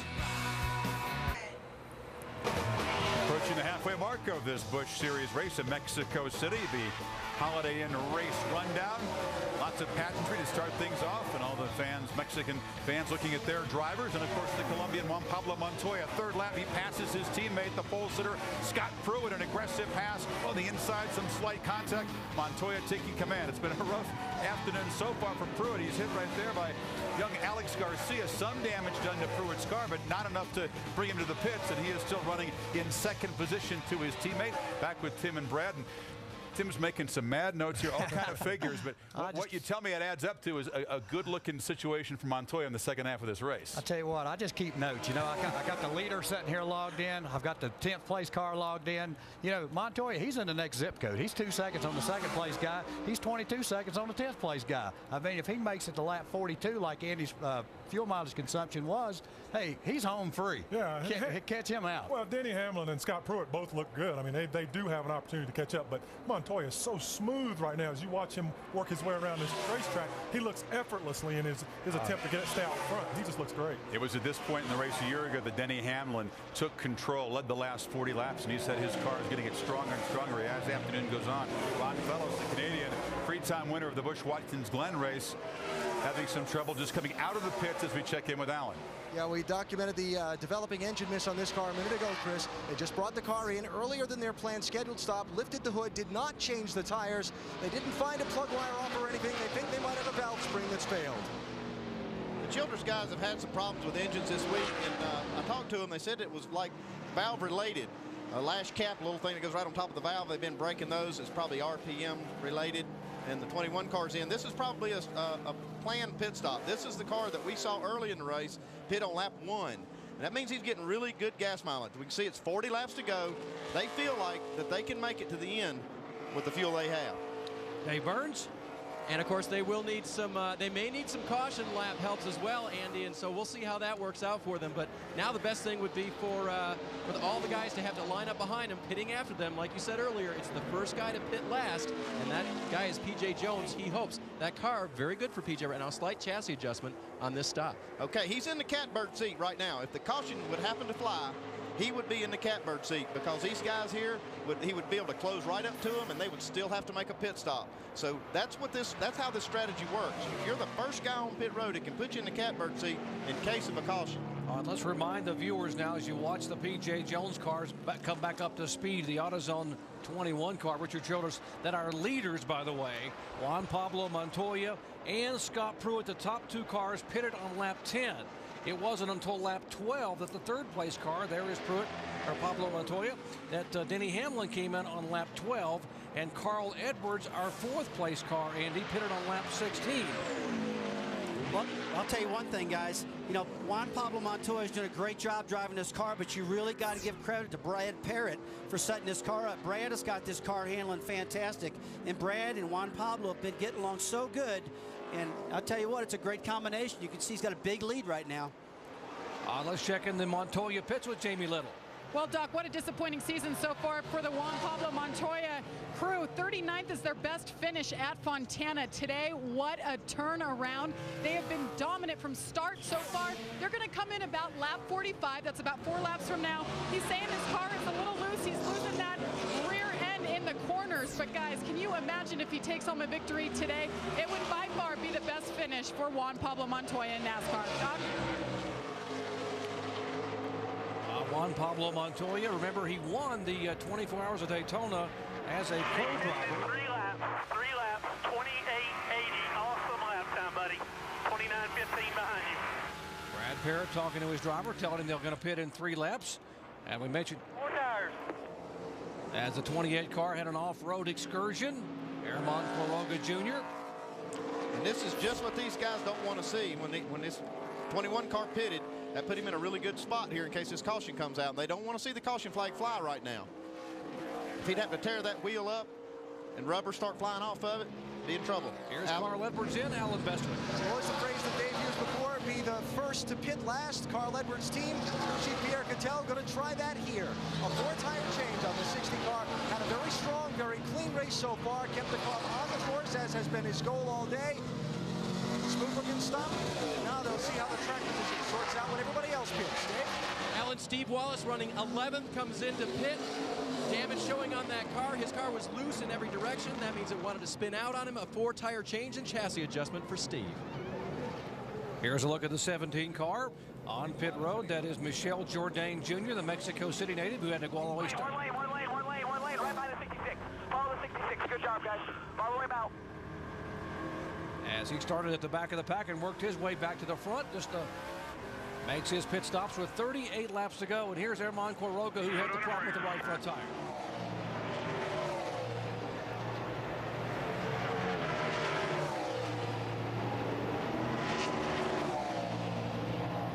Stay right there, 4 tires. So you listen to his crew chief and watch the crew now working on the right side of the car. Damage to the right front fender. Jerry, here's the problem you've got. You got a great driver right now. They just can't get the car pitted fast enough. They're having problems, and it's really killing them. The driver's doing a great job. The chassis is going. Classic case of coming down pit road and everything going apart on them. Well, here comes Jorge Getters, the former record holder and pole sitter in 2005. He heads down pit road toward Alan Bestwick. Pitting from the 6th position, Doc. Remember, they had a little bit of a slow stop last time. This is where a pit crew gets a chance to redeem itself, though. The last stop of the race. If you can bust off a terrific stop here, gain your driver back some track positions, you can go home at the end of the day feeling good about your day's work. Going to be the 4-tire change here. Fill it up with fuel as much as you can get in that car. Crew Chief Stuart Cooper telling the team to hold the car until they get the car full. They've sent him away with an air pressure and wedge adjustment. All right, Jorge Getters, the reigning champion of the Mexico City Top Touring Series. And they are trying to hustle, Andy Peter. You have seen how difficult it is. Watch the jackman here for Carl Edwards. Well, he trips right over, looks like the air hose, and not a lot of room over there against the wall, but he recovers real well, gets the jack down, gets the car up. These guys get some tires on it, and they try to minimize the damage, get back out on the racetrack. No real harm done, just lost a little bit of time. And there he is. He's back up on his feet. These guys are definitely athletes. Unfortunately, NASCAR mandates that they wear helmets. Here are a couple of other cars coming down pit road. We're also being told they're going to bring a pass-through penalty for the 66 car of Steve Wallace. Here's the 9 car of Boris Said. Jamie. Boris Said, as we reported earlier, he lost that shifter knob. They weren't able to put it on. He's still shifting without it. So far, the team is really happy with him in the car. They're sticking to strategy. He wanted to linger in the top 4 to 5 position. The last 20 laps, he said, look out, because he's going to take over. He wants to bring it home for his first Busch car win. Right. Marcus Ambrose has had some trouble adjusting to the Busch Series. A week ago, he described California as the toughest track he's ever been on. This week, though, he said it's the first time he'd ever been comfortable. It's showing he's in the top 5. Alan? And more pit stops continuing. This is Carlos Contreras. Remember a little while earlier, they told him to adjust the brake bias because he was sliding the front tires. Well, not being familiar with driving these cars every week, he put more... 2 rounds back in there. He put more rear brake into it instead of more front brake, and so he slid the front tires even worse, and now he's undid that adjustment, and you see they've had a little bit of trouble on the stop, and that's not going to make anybody. And frustration. Here comes a leader, Juan Pablo Montoya, coming down for what should be his final pit stop for the day. Jamie Little. That's right. As I said, they made an air pressure adjustment. He was losing grip in the rear. 4 tires and full fuel is expected. Brad Parrott on top, making the call right now, timing that pit stop. Like last year, guys, this race was won and lost on pit road. And like you said, Doc, this hopefully is Juan Pablo Montoya's last trip down pit road. Mike.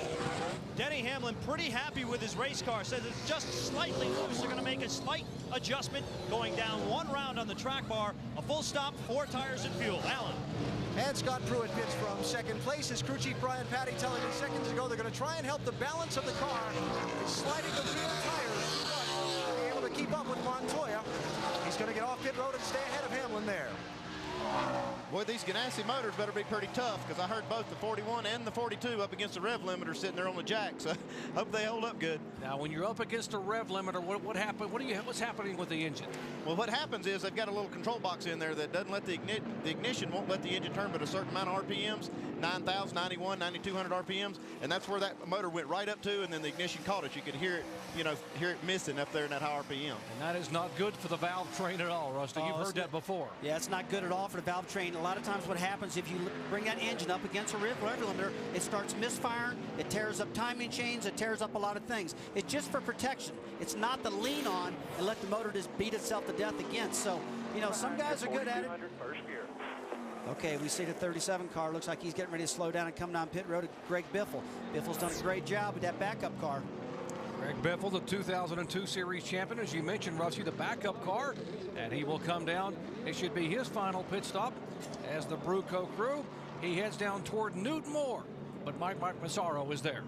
Doc, Greg Biffle very happy with his race car. No complaints whatsoever. In fact, he feels it's so strong, he sent his crew chief Newt Moore over to Chad Walter, the crew chief of Adrian Fernandez, not too long ago, to try to negotiate a deal, to try to get the 5 to move over and let him get by, to avoid any potential contact down the road. Biffle very happy with his car. They're not making any significant adjustments to the car itself, just a 4-tire change and fuel. Greg Biffle really couldn't ask for much more than what he's got. Pretty good tire change going on right now.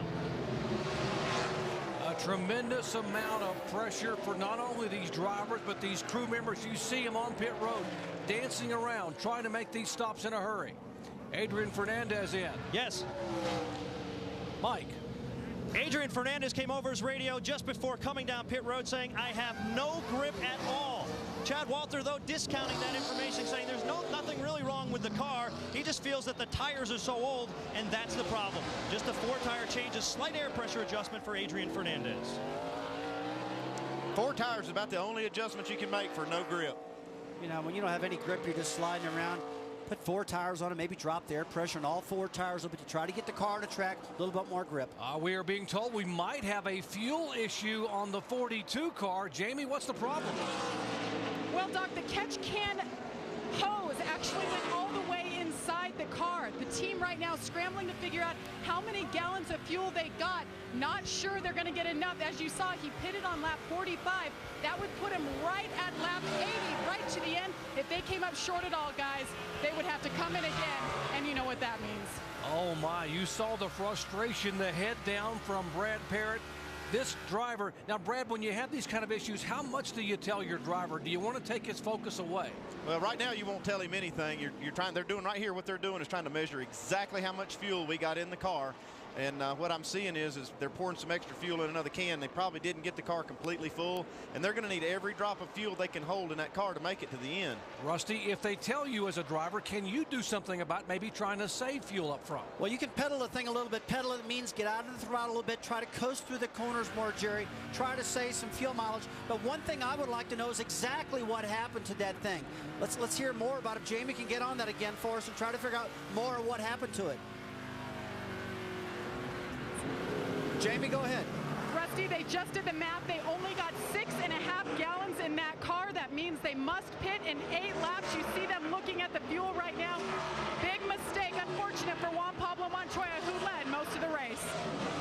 Oh, what a huge disappointment here for Juan Pablo Montoya. He will have to come back in 8 laps and refuel this car, and then somehow he's going to have to drive like he has never driven before to try to get this car back up through the pack. The Formula International superstar, 31-year-old Juan Pablo Montoya is our leader, but not for long. He has to come back on pit road and refuel back in just a moment.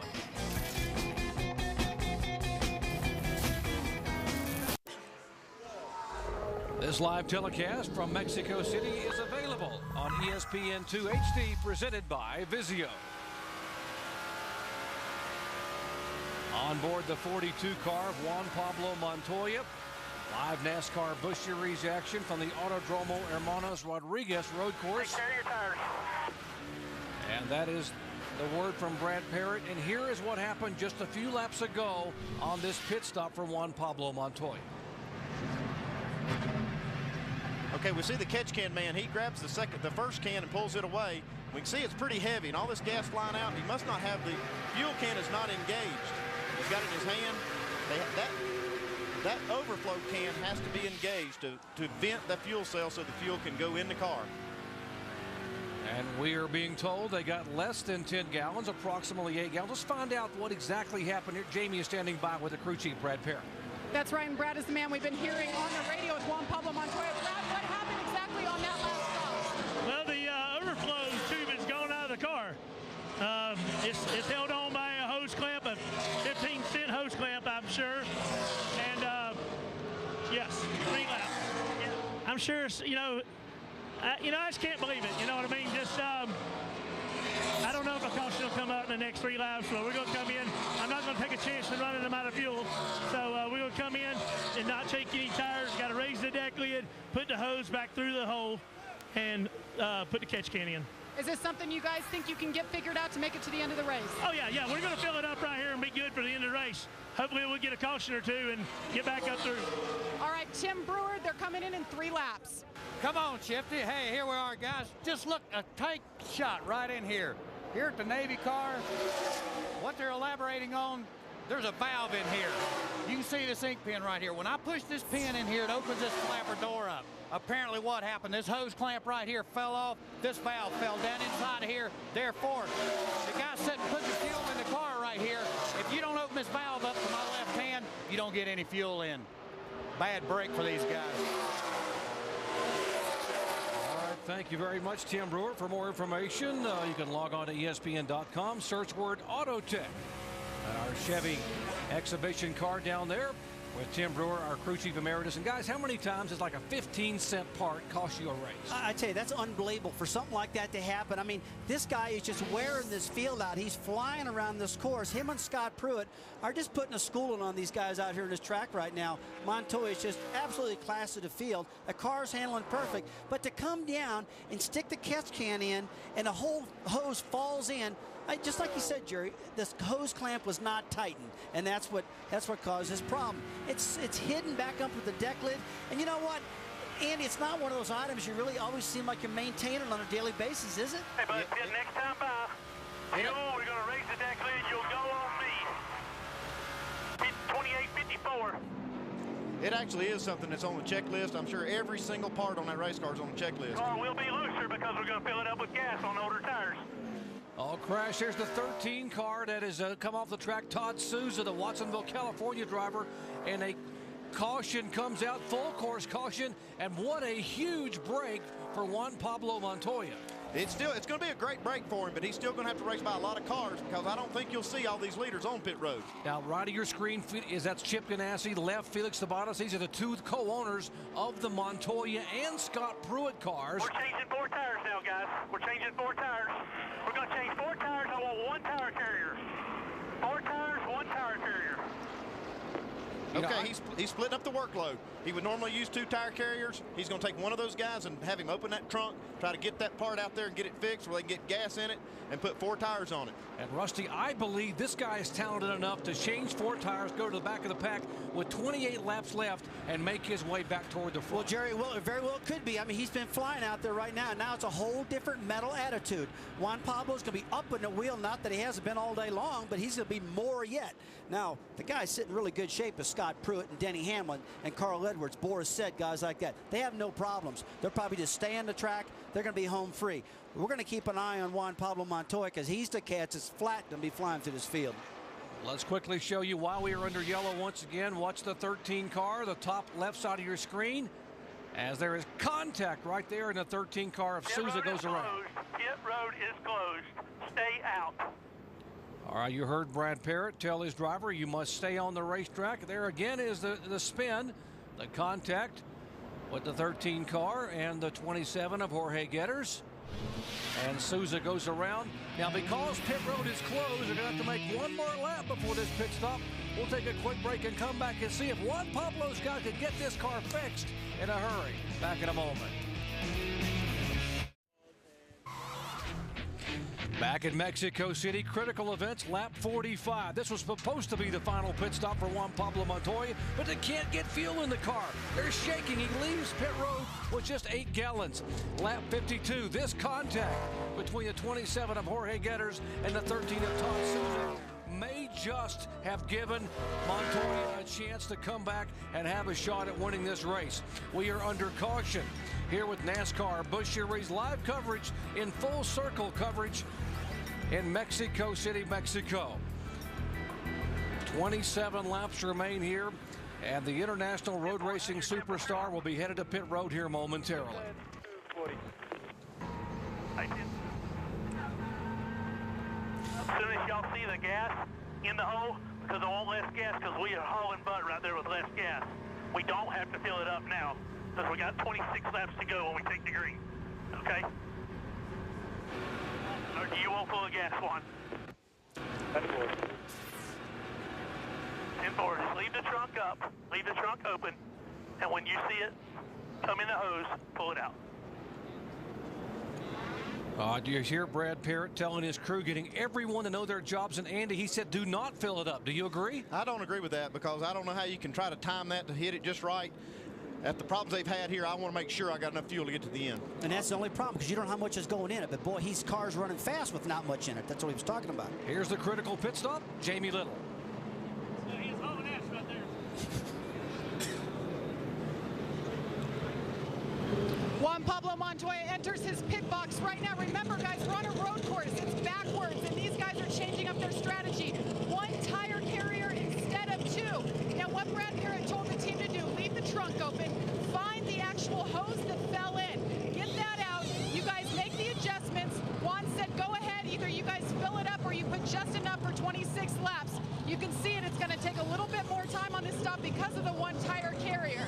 Looks like they got the fuel hose out that went in the trunk. They made it. They're still having problems. It's in and he's out, guys. Juan Pablo Montoya is out and away. As they have a very deliberate pit stop there to make sure they get everything done with the car. He cannot make a mistake leaving pit road at 35 miles per hour. And now, Rusty Wallace, if you're Juan Pablo Montoya, and this has happened to you, I know it's happened to you in your career, you're at the back of the pack, you've got some laps, but you've got a long way to go and a lot of traffic to get by. What are you thinking about? Well, right now, Jerry, all he can do is pull those seat belts down tight, hold on, get a little drink of water, and breathe real hard and go, get out of my way, cats, because here I come. And he's going to drive his brains out, because you know why? That's the only shot he's got. There's too many cars on the racetrack. These are single file restarts most of the time. He's going to be so far back, it's unreal. Back to the Montoya pits and Jamie Little. Brad Parrott giving his driver Juan Pablo Montoya a little motivation, reminding him that Kevin Harvick was in this situation before. Brad, you're smiling now. What was accomplished on that stop? Well, we got the overflow hose back where it belongs, and you know, Mark Rhett, my car chief, he stuck it in there and didn't pay attention to see what happened. We'll check it out after the race and see if the hose clamp broke or whatever. But it's going to be interesting. Did you get enough fuel to make it to the end? Yeah. I actually didn't even fill it up because we ran a 27 something, and it was a second faster than anybody ran. So just real proud of this whole race team, and we can't catch a break, but I want to tell my grandmother and everyone at home I love them. All right, guys, we'll sit back and wait till the end to see what happens with the 42 of Juan Pablo Montoya. Thank you, Jamie. You know what? I've seen Juan Pablo Montoya. I was there the day he won the Indianapolis 500 in his first ever trip there. I watched him win the premier Formula One event in the world, the Grand Prix of Monaco. He did it by climbing up on that steering wheel and refusing to lose. Now, he is in the back of the pack, but I would never count this guy out with 26 laps to go. This is going to be one heck of a shootout. Well, he's had it his way up front all day, but now he's going to have to pull those belts tight, just like Rusty said, and he's going to get on with it. It's going to be a lot of fun to watch. Jerry, his car has been so fast. It's just amazing how quick his cars run around a racetrack. And it's a combination. You know, every good driver will tell you there's no I in a race team. It takes good engines, good aerodynamics, a good crew chief, shock specialist, and it's all come together right here at Mexico City. Now, he's behind. He can't give up. He's got to be relentless. We know his car's running quick. Here's the problem, though, guys. He's got clean air. He's up at front. I'm concerned if he gets back in his traffic where he is right now. Will that car handle that good, Andy? What do you think? Well, I think he's going to make his own way. All right, guys, he has not had very much luck this year. In fact, if you look at rear tire was going down, bud. Take a look at the first two events of the year at Daytona Beach. He started 16th, made it all the way to 5th spot, and then this happened. They had an engine problem on the 42 car. He had to come down pit road, recorded a 40th place finish. Last week at California Speedway, he looked to be minding his own business, running in the top 25. As you go back to the 42 car, we mentioned last week he got just T-boned by Jason Leffler, heavy damage on his car.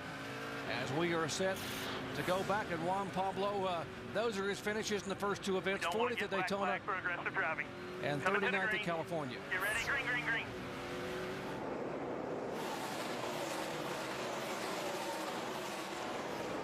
All right, Jerry, right now it's all about outbraking these guys. Montoya's going to have to outbrake everybody, getting into turn 1, turn 4, wherever he can take it. That's where he's going to make his ground up.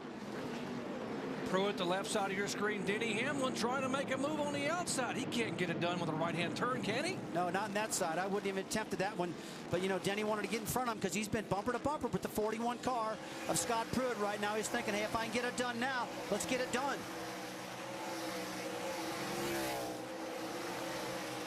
There's Montoya back behind the 7 car of Mike Wallace, and he is jamming his way through the field. Meanwhile, up front, the 41 car of Scott Pruitt as a leader. Then comes Hanlon, and a 20 car trying to hold off the 60 of Edwards.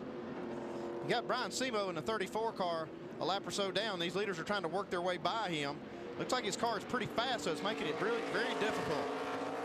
You know, Andy, a lot of guys pitted behind him back farther in the back of the pack with sticker tires, fresher tires. You know, that might really play into play late in this race if a caution flag does come out to close him back up in the front with those better tires. So a lot of things unfolding here today at Mexico City. Man, there's so many, it's hard to keep up with them. They head into turn 7 and 8. Semo, the former Trans Am Series champion, was trying to stay on the lead lap. Now he will go into the lap down as Pruitt flashes by. And on the inside, the 20 car of Hamlin also able to get by. Here comes Edwards moving by the 34 of Semo.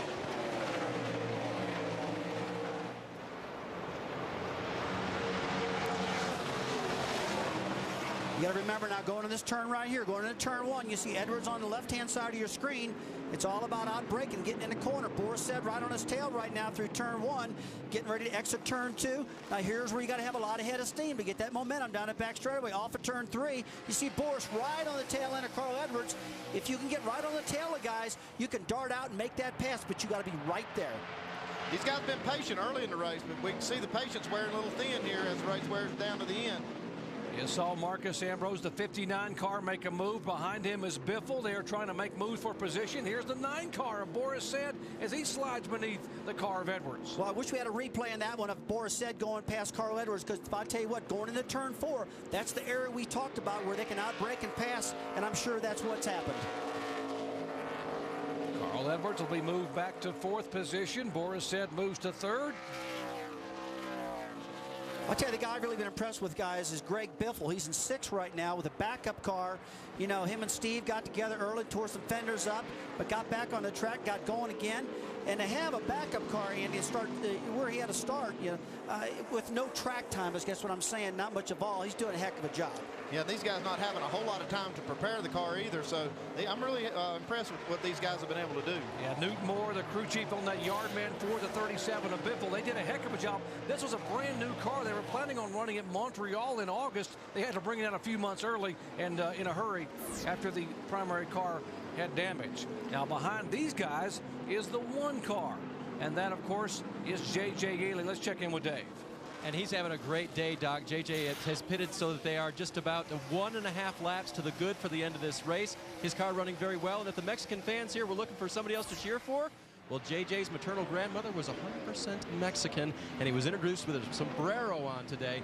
They know who's in the 1 car, and they're rooting for him too. All right, thanks, J.J. Yaley, one of only 2 drivers to record 2 top 10s on road course events a year ago. Kevin Harvick was one of them, and J.J. Yaley, who finished 4th here at Mexico and 9th at Watkins Glen. Very good on the road course. I tell you, I'd like to give a shout out to Stephen Light also. Stephen's done a great job. He's in 10th place right now, and he's right on the bumper of Adrian Fernandez, one of the best drivers in the country, that's for sure. You know, for a kid that hasn't had much time on a road course, Andy, he looks awful good to me. I'll tell you, you show me a driver that can race good like this on a road course, and he just shows he's got a lot of talent. So, you know, you look at the great race car drivers, they can all race well on a road course. You know, it's a great year for Robert Yates Racing. He has really aligned himself with some great drivers, you know, with Ricky Rudd coming back. David Gillian driving his car, and now Stephen Light in the Busch Grand National effort. He's looking at the fenders. There's no dents on it, no scratches. The kids kept everything out of harm's way today. And hey, we're getting 23 laps to go, and he's took care of his equipment. That's what you got to do, man. All right, with more on Stephen Light, let's check in with Mike Massar. Well, I think you guys hit the nail pretty much on the head with Stephen Light, a very poised individual. He said coming into this race, his #1 strategy is go slow to go fast. He needs to stay on the race course. Nothing special, nothing flashy, just stay on the race course. Before this weekend, Stephen Light had exactly 10 laps of road course racing in a Busch Series car. Not a heck of a lot of experience. So this week the approach was not really to make a lot of adjustments to the race car, but put a lot of laps on it during practice. Stephen Light took 50 laps during practice, and it appears it's paying off, guys. And Mike, those 10 laps came at Watkins Glen a year ago, but they had engine trouble. We didn't get to finish the race. He told me the last time I competed on a road course was when I was 15 years old in a go-kart. That's how long ago it's been. This kid is doing a heck of a job. He's getting a good lesson right here. These are 2 of the best road racers, and Adrian Fernandez and Michelle Jourdain, and they're giving him a little lesson, and he's going to learn how to get around this racetrack and try to pass them, because he's got a better car. Man, I'll tell you what, I remember a long time ago, I used to go to Daytona. I didn't know how to drive Daytona, and I still wasn't the best at it, but I used to watch Cale Yarborough and Bobby Allison and guys like that, and say, hey, kid, shut up and follow me. You know, and that's exactly what Stevens right now. He's following a lot of really good drivers out there, keeping it on the course. And, you know, it's really hard to learn road racing unless you can just get out there into action and follow and see what everybody's doing and make the moves where your car will make the moves instead of somebody telling you what to do. But, you know, the course here at Mexico, flat like it is, it's a good course for these guys to learn at. Look at Montoya, man. He's flying through this field right now. And we get another caution here. He's going to get caught up, guys. Guys, he moved into the top 15 a moment ago and now is battling his way up toward 12th position. So Juan Pablo Montoya has come from the back of the pack to a 12th spot. And guess what, guys? We still have 21 laps to go. Now, if you're the crew chief, Andy, are you concerned about him using up his tires because he's driving so aggressively? Well, you just got to use them for all they're worth. It's 20 laps to go, 21 laps to go. He's got to get it done. He's got to pass a lot of cars. You just tell him to try to take care of the equipment. Well, I'll tell you one thing, Andy. If I was Stephen Light's crew chief, you know what I'd say? If you see Montoya coming, I'd say, hey, kid, get out of the way, because here he comes, because he is not going to slow down. Once he gets to the 90 car, he's going through the 17 car. He's just going to keep on getting it. All right, Juan Pablo Montoya is on the march. He is a driver possessed. Now he's getting to some cars that are very good, and he knows that these fans here in Mexico City would love to see a Mexican driver win, but they also have a tremendous following for this Colombia South American driver. Incredible fan following here at NASCAR Busch Series action from Mexico City.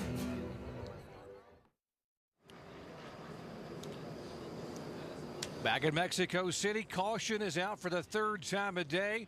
After 61 laps are complete, the 18 car has spun off the course. Brad Coleman, the Martinsville, Virginia driver, has brought out caution, the Joe Gibbs Racing effort. And that is going to be a huge help for Juan Pablo Montoya. Now, his teammate, Scott Pruitt, is our leader despite the damage on the left side of his car. There's his last year's winner. Danny Hamlin in second. Boris Said is third. Carl Edwards fourth. Greg Biffle in the backup car. Great run in fifth spot. Marcus Ambrose sixth. J.J. Yaley seventh. Adrian Fernandez ninth. Eighth. And guess who is ninth? Juan Pablo Montoya. Restarted back in 19th position after having to make that unscheduled pit stop to put fuel in the car. And now he certainly is being shown in the top 10 with less than 20 laps to go. And Rusty, we thought this might happen, but he has driven the wheels off this car. He really has. I mean, I know Scott Pruitt's leading this race, and he's won the 24 Hours of Daytona. He's a dominant, one of the best road racers in the world. So let's give him his due. And by the way, Jerry, Pruitt has been the fastest car on the racetrack for a long time. He's absolutely been quicker than Montoya, but Montoya is fast also, and he's coming through this field like it's nothing, guys. But the one thing he does have, he's got 10 laps less on his tires than these leaders do. So I expect him to have a good advantage. He's got a fast race car.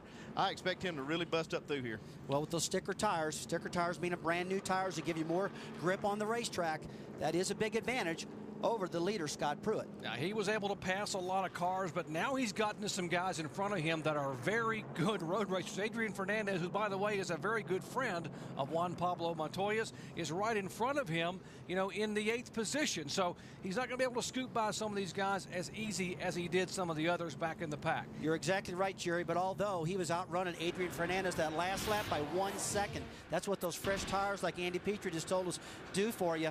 And let's get me interested to see what Juan Pablo does, because I know he's a man possessed right now. You see his accomplishments in racing.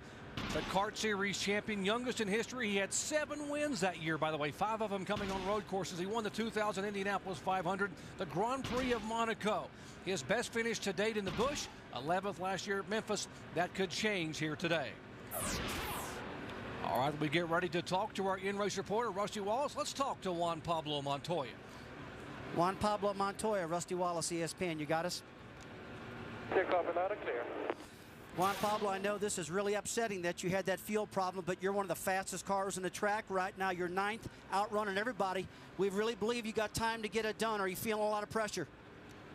Well, I'll tell you, Rusty, I got to say everybody, Texaco Javelin Dodge, and here in Mexico with Telcel done an amazing job.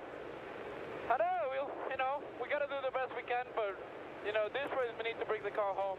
Last 2 races we haven't scored any points, and as much as I want to try to win this race, I need to bring the car home. So, I'm not going to give up. If I have a chance to get past everybody, I'll tell you, I'll take it. All right, buddy, you got fresher tires than anybody in front of you right now. You got sticker tires on your car, not many laps. You got the equipment you need. We're pulling for you. You're exciting to watch, so we'll get off the air right now and watch this thing happen. Yeah, thanks, Rusty. All right, Juan Pablo Montoya, if you just joined our coverage, had to make a second pit stop because they couldn't get the car full of fuel. He was leading when he came back in, went all the way back to 19th spot. It's found his way into the top 10 here. And Andy Petrie, that is so disheartening for a crew, but you can't really let the driver know, I guess, how frustrating that is. I think Brad Parrott did a great job of getting his guys. Once you have that problem, you got to rally them around here, do the best you can, make the best recovery possible. They got the car full of fuel, or they got enough fuel in it to make the finish. They got fresh tires on it. They've done everything they can to put themselves in position to win. All right, we told you there was a friendship, a long-term friendship between the 5-car driver, Adrian Fernandez, and the car behind him, Juan Pablo Montoya. These guys like each other. They've been friends a long time. Mike Massaro, is there some dealing going on down in the pits? Well, it sounds like there might be. Chad Walter just walked down to Brad Parrott and told him that he would prefer that Montoya does not push the issue, and if he's faster, they will certainly move aside to let him go. But this seems like the situation that Adrian Fernandez has been looking forward to all weekend. I spoke with him on Friday, and he said while he's excited to come here to Mexico City, what excites him the most is that he can renew his rivalry with Montoya and excite the fans, give them a taste of what they saw back in 1999 and 2000 when these two guys battled for the Champ Car Championship together. I'll guarantee you he's going to be pushing the issue when the green comes out. Well, I'll tell you what, I don't know if I don't believe these two cats ought to be racing each other. They better race this racetrack and keep the fenders on it because we only got 18 laps to go. They both got fast race cars, but I think Fernandez better realize that Montoya's got fresh tires. He's been about a second faster, but I got to tell you, he is doing a great job, Adrian Fernandez. One of the most popular drivers here in Mexico City. Every time he comes by, I see the fans jump up in the grandstands. He could be running first, he could be running last, and they're still jumping up and down for Adrian. All right, as you watch these cars get ready to restart, let's update our outside front row car, Carlos Contreras, back in the garage area with Dave Burns. And Jerry, it is a disappointing update. Carlos sits in his car right now inside the garage. Power steering has failed on this car. The belt was still on, but the pump itself failed, so the team changing it so that Carlos can complete some laps in this race. Alan?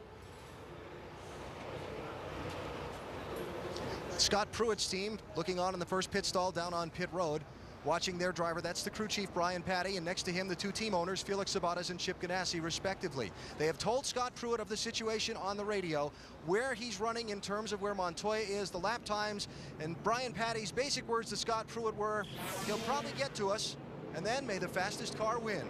It should be an interesting final laps. How about for Ganassi and Sabates to sit there and watch their two cars like that, huh? You know, I would have thought that Felix would have been sitting down in the pit area of Juan Pablo Montoya, you know, with Mexico, all the things that happen, Andy. But he's down there with Chip, his partner, pulling for Scott Pruitt. You know, I talked to Chip earlier, said, you know, it's such a feel-good when you got Scott Pruitt behind the wheel. Is every time they get a little behind and they get Pruitt behind the wheel, they always seem to get caught back up. And he's just such a solid driver, Scott Pruitt is, on his road courses. And here we go, Jerry. All right, we'll see if Montoya can get there. Pruitt leads him down. Montoya right behind Adrian Fernandez. They go roaring into turn one at 180 miles per hour. Watch for the move. Montoya is on the inside of the 5-car, headed to turn one. And he has gotten by Fernandez to take the 8th spot away. And now looks as the 1-car, J.J. Yaley, slips up. Now Montoya has gained 2 spots in 1 turn. Sets his sights on the back of the 59 car, Marcus Ambrose. He's just moved up to the 7th spot right now, and he is coming through. I mean, 2 spots in turn 1. Very dicey move coming through turn 1. A move that probably most people suggest coming into turn 4 right now. Another passing zone that he can get something done with. For years, he drove against the Michael Schumachers and company in Formula One. He won 7 times. He was the best driver in the world in the Formula One circuit 7 different times, and now he's using everything he's ever learned about road racing to somehow get back to the front to his teammate to win his first ever NASCAR event. This is the first time that he's been on a race course that he's really comfortable with. He's driven these Busch cars, he's driven the Cup cars, but now they're on a road course, and this is what he's really comfortable with. He knows how to get this done. We see him outbrake Marcus Ambrose into that corner. And now he's got one more he's looking at. He's just one at a time. And he's passing people on the racetrack where you normally don't pass. 160 miles an hour going in the entrance of turn 7. He made a pass there. I don't think I've seen anybody pass a car there yet.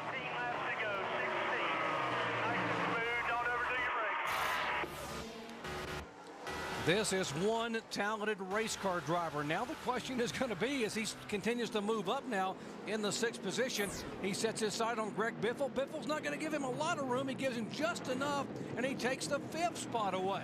Man, I'll tell you, Montoya, he's driving like he's a cat with a mouse bolted on the hood of that car, and he's just going for it, man. And Greg Biffle, now this guy's not scared of nothing, but he saw Montoya. Hey, we got to spin Marcus Ambrose off the track. Will the caution come out? Will be a local caution. Hold on, stop. Now go. Full course caution. Caution's out again. That's good for him. He's caught back up more yet now. We see Brad Parrott put his hand up there, but this is actually a pretty good break. He'll be okay here. That'll close him back up, and he'll be able to go back to work. And there is Felix Sabates and Chip Ganassi saying, well, now we've got one car leading the race, and we got another one that's going to become a real factor here. This is going to get very interesting. So Jerry, what's up with that? Montoya's catching them. The two car owners go, oh, my gosh. And Brad Parrott goes, oh, my gosh. That's a good thing, guys.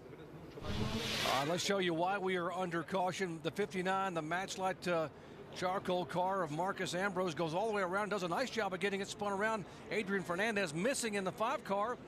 Ambrose does a double Joey Chitwood spin and still keeps the car in gear. On board with Michelle Jourdain, the Dish Network roof camera.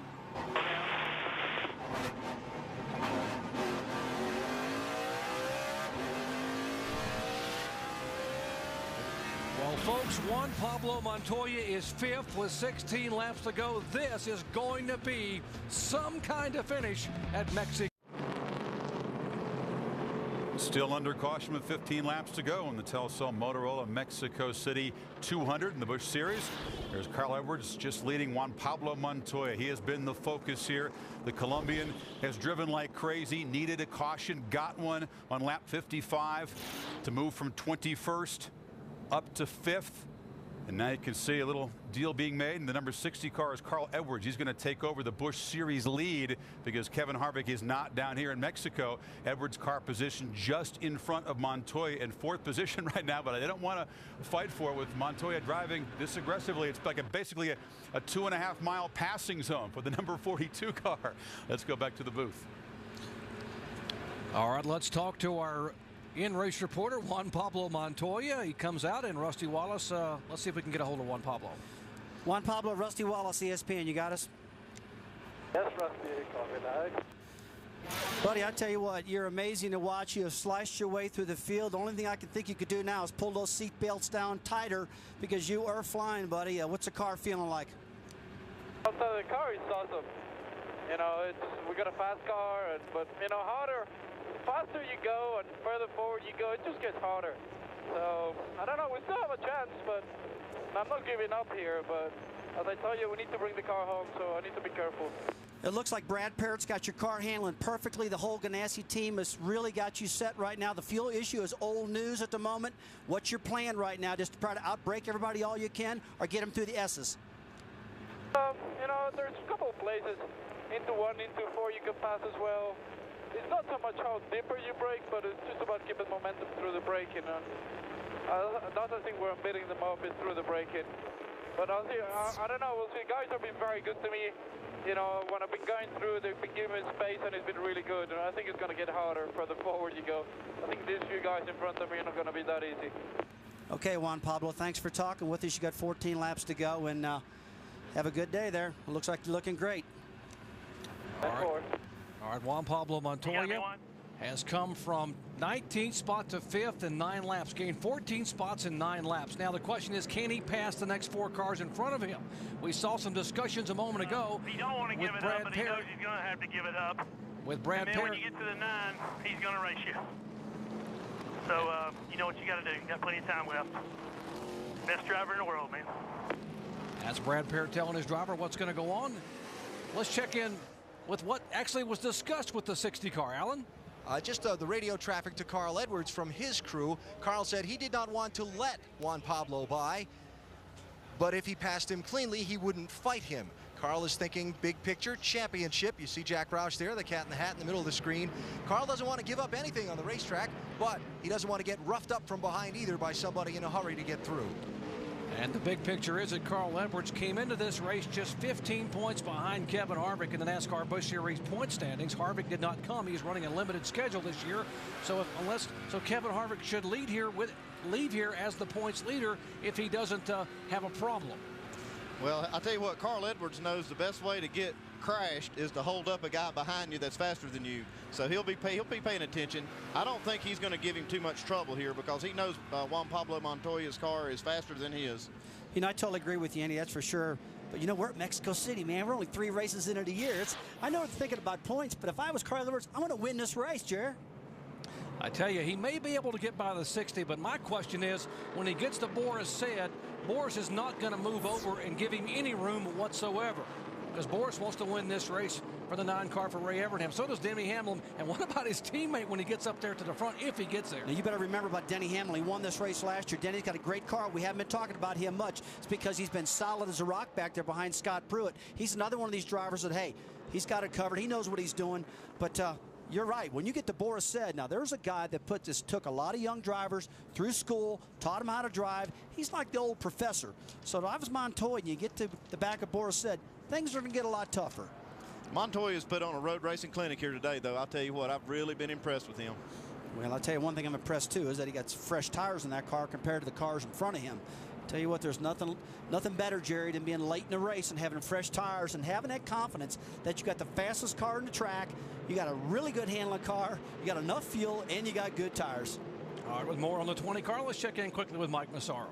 Well, Jerry, just about 5 laps before the caution came out, Denny Hamlin came over the radio and said, guys, I'm going to be patient. I'm going to watch my mirrors until the next caution. So this caution may signal a time for Denny Hamlin to go. Although, just a few moments ago, he expressed maybe a little bit of concern. He came over the radio and asked, is the 60 going to let Montoya by? It seemed as though Hamlin was not all that happy if there was a deal brokered. Doesn't seem like Hamlin wants to hold off Montoya if that situation materializes.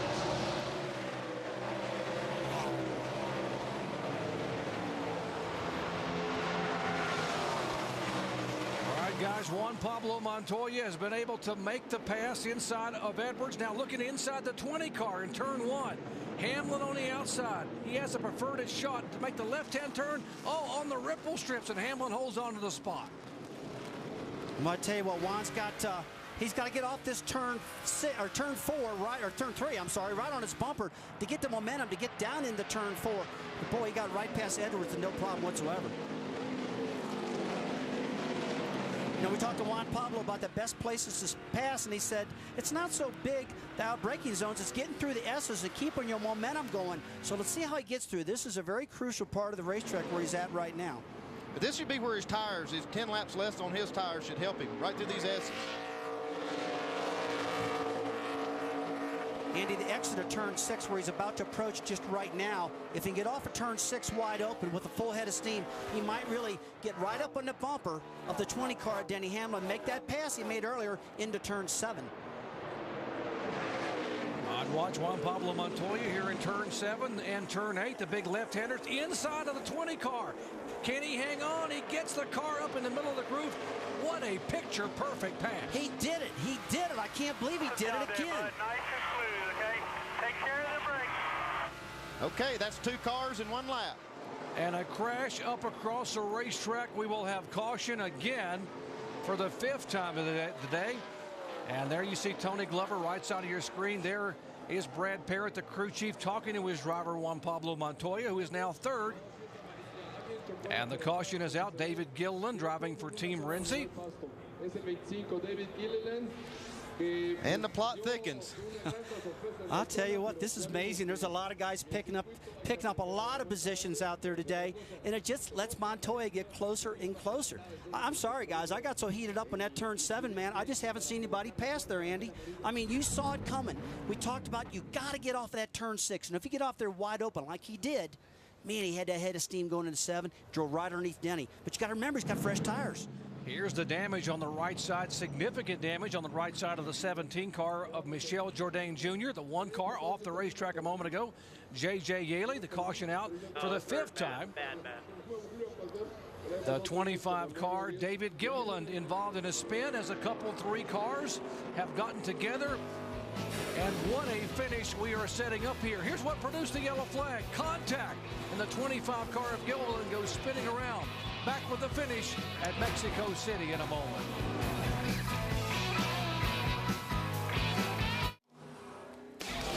ESPN's presentation of NASCAR Busch Series at Mexico City, brought to you by Verizon Wireless and by NASCAR Hot Pass, only on DirecTV. In the high altitude here, high drama with the 11 laps to go, and the focus has been on the Colombian one, Pablo Montoya. His parents are here. Colombian expatriates are here in the stands, part of the global fan base for this open wheel superstar who is been driving like a maniac and helped out by a couple of cautions. Remember, a terrible start to the Busch season. Blew an engine at the Daytona 300, finished 40th at the starting 16th. California last week started 29th. He got wrecked out, finished 39th. So no points so far, but he's trying to make a big statement here today, a race that he desperately wants to win. And now he has moved back into third position, trailing Boris Said, who's trying to break through with his Busch Series win, and his teammate Pruitt. Jamie is with the co-owner of the cars that are running 1 and 3 right now. Jamie? That's right. Chip Ganassi is the man responsible for bringing Juan Pablo Montoya to NASCAR. I know it's been a roller coaster ride, Chip. Is this what you've been waiting for, this moment right now? Actually not, Jamie. I would have been perfectly happy had we had a clean day and just stayed at the front. Having to go through all this is probably going to give me a few more gray hairs. There's no secret. You spent a lot of money to bring this man here. There's been a lot of hoopla. What are we going to see these last few laps?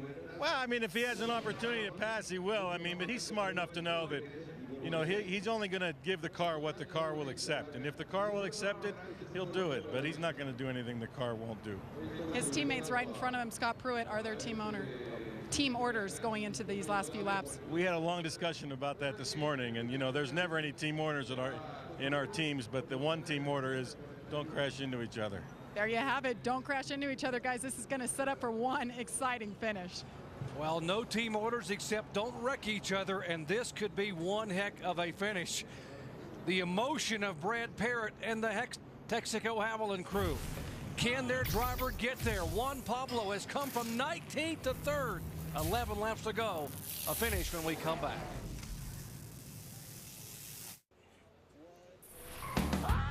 Back in Mexico City, take a look at the March of Montoya.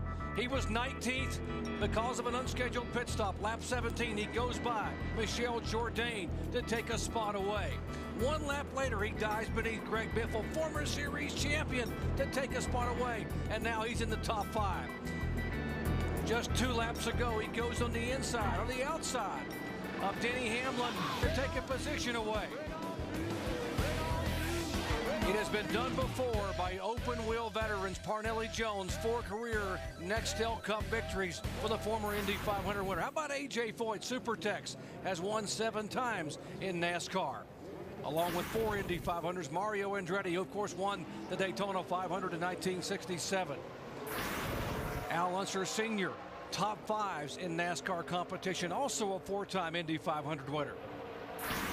And of course, Al Unser Jr. started 1 race for Rick Hendrick, had a great run, but had a disappointment to finish back in 36th.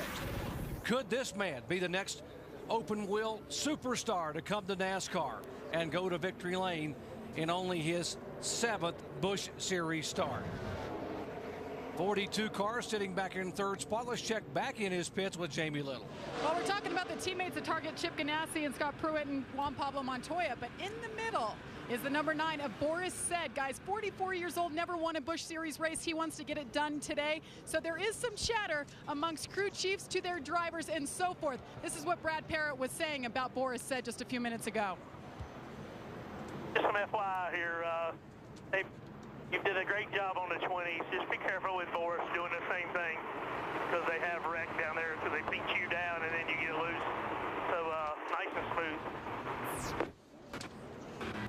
Now the crew chief, Mike Shiplett of Boris Said in the 9 car, warned his driver, Juan Pablo is behind you. He could look to try to take out his teammate and get this win. Just stay on your toes, buddy. It's going to get exciting, Doc. All right, the guy in front of him, Boris Said in the 9 car, set on the pole and finished 2nd a year ago, leading 27 laps. He promised himself and his crew, Ray Evernham's bunch, he would not finish 2nd this year, and he would come here and win this race. He's not giving anyone anything.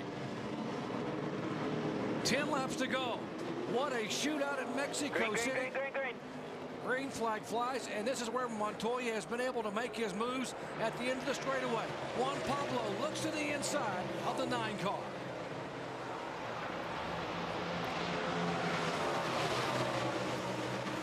Rusty Wallace, he is going to try to outbrake Said, and he gets the spot, but Said comes back on the outside. Boris is not going to give it up, but Boris is a smart driver.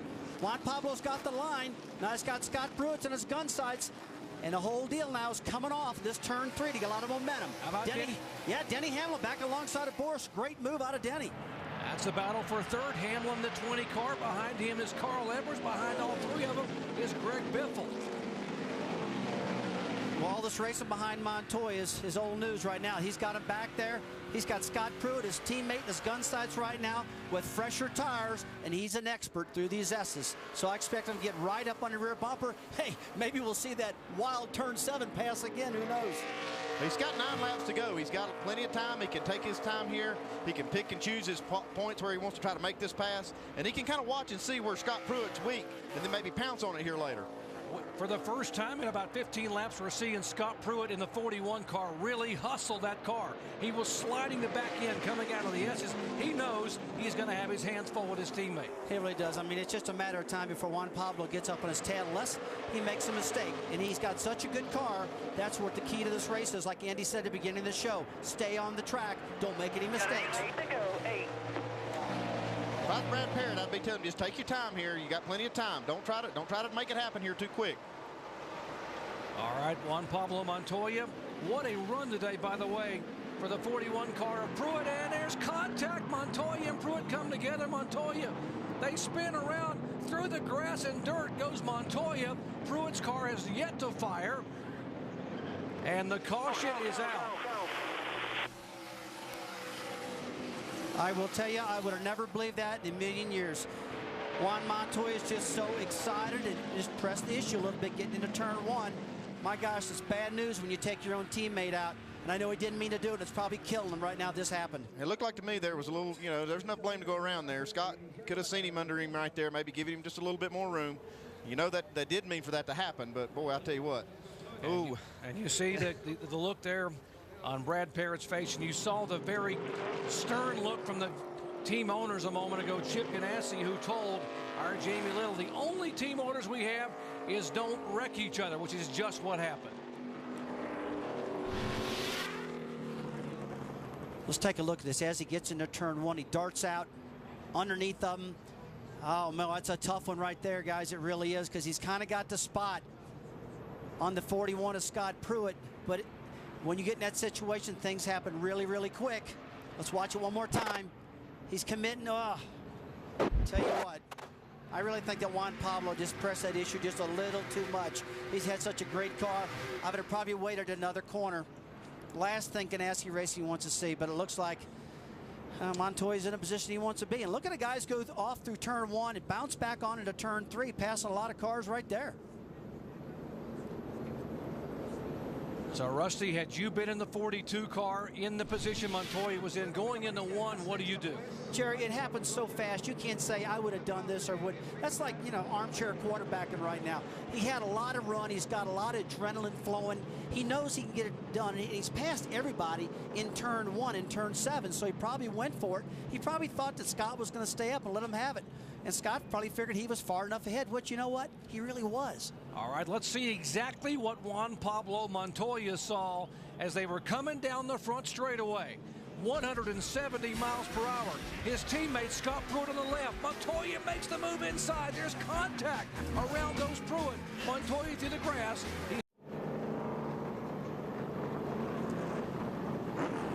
All right, 73 of 80 laps are in the books, and the fireworks have exploded here in Mexico City. Montoya having contact with his teammate. And Scott Pruitt is now being shown back in the field in 17th position. And what does a car owner think when this happens? The one thing he didn't want to happen, Jamie Little. That's right. Discussions going on right now with the crew chief of the 42, Brad Parrott. Chip Ganassi not sounding too happy right now as he talks to the team. Chip, one of your drivers takes out the other driver. What is your opinion of what happened? I didn't really see it on TV there, Jamie, so I don't know. Obviously we don't like drivers of our own team, getting involved with each other, but we'll have to take a look at it and see what happened. Juan's on 10-lap fresher tires, so he's got quite a bit of car. I don't know that he had to make a move like that so soon, but... What did you just say to his crew chief, Brad Parrott? Oh, I was just asking if the fenders were okay. Are the fenders okay? That's a smile, I assume so, Doc. I believe the comment was probably something different than the fenders are okay. I mean, those of us who know Chip Ganassi know he's pretty fiery, and Brad Parrott had done a great job. Brian Patty and company, meanwhile, down in the 41 pits for the car of Scott Pruitt. I mean, what a disappointment. Now, Pruitt is being shown way back in 17th position. Can he make his way back in the top 10? Does he have enough time? Take a look at my left front fender for me. Just make sure everything's good. All right, moments ago, it was teammates contact. The March of Montoya happened to take a contact point right in turn 1 with his teammate. Montoya, the new leader, and the frustration continues for Scott Pruitt.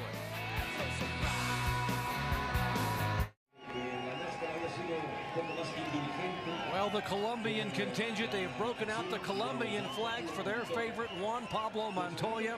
And what a performance he has put on, coming from 19th to the lead, but unfortunately it involved contact with his teammate. We've talked to one car owner who was standing by in the 42 pits. How about the guy, Mike Massaro, who was actually sitting in the Scott Pruitt pit? That's right, Jerry. The co-owner of the Chip Ganassi team, Felix Sabata, is standing with me right now. Felix, what's your interpretation of what just happened? I think Montoya might have been a little too anxious. He should have waited a couple of more laps. He had a better car than Scott did. He dive-bombed it in there, and Scott never saw him. We heard earlier that team orders were specific. Don't wreck each other. That's exactly what happened. Will there be any fallout from this? I'm sure there'll be some hard feeling for about 15 minutes, and they'll forget about it. They're race car drivers. They'll forget about it. But, yeah, we did have team orders. Don't wreck each other.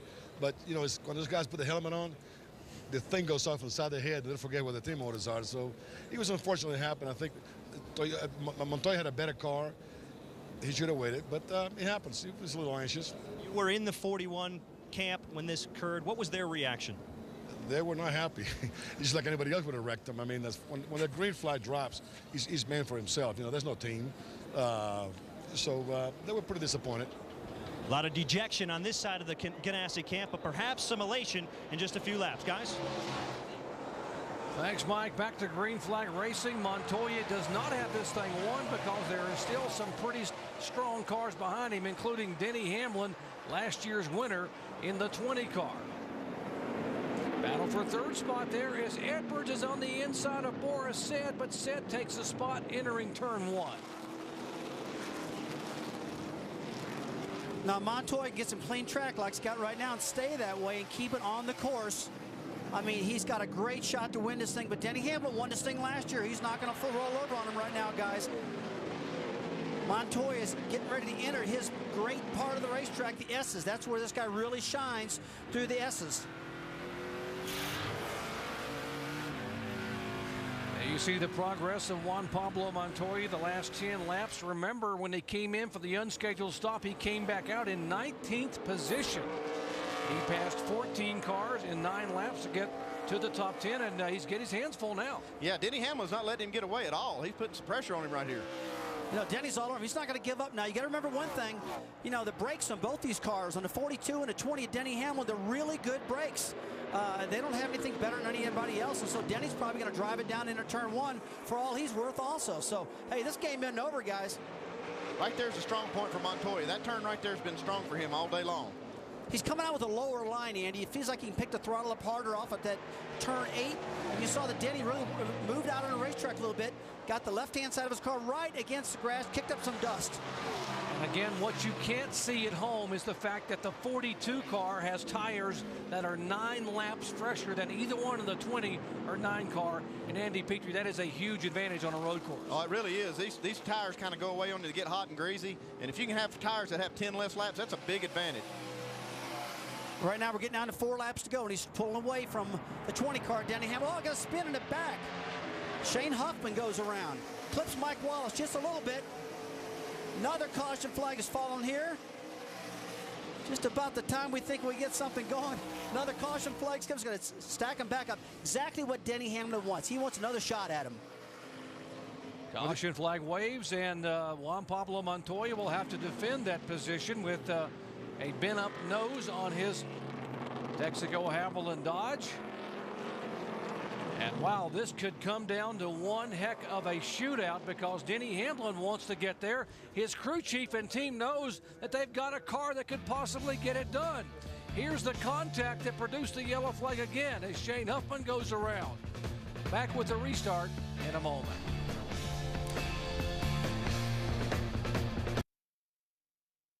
This is Reforma Street. It's a lot of traffic here in Reforma.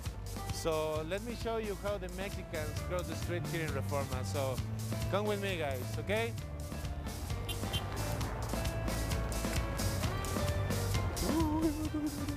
Enjoy.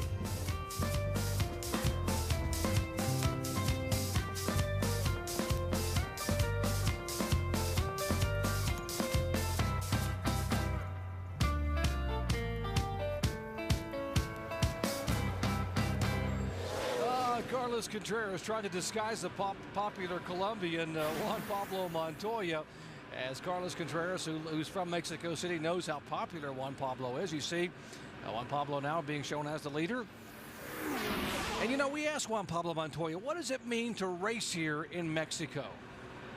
You can realize it's crazy, the fans and everything being here, and the excitement of the Latin fans, you know, Mexicans and Colombian here, and it's pretty exciting to be here.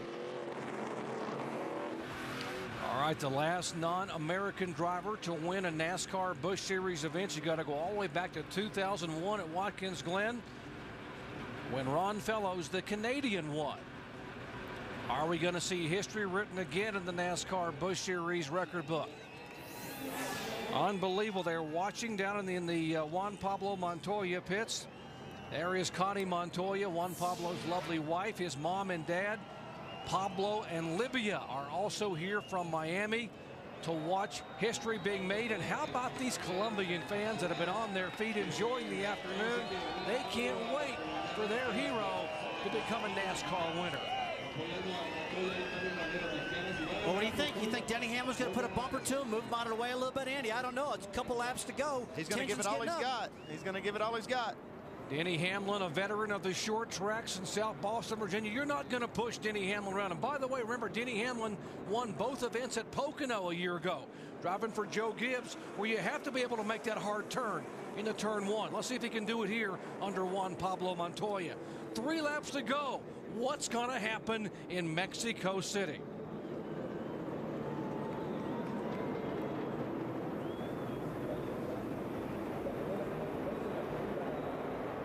Green.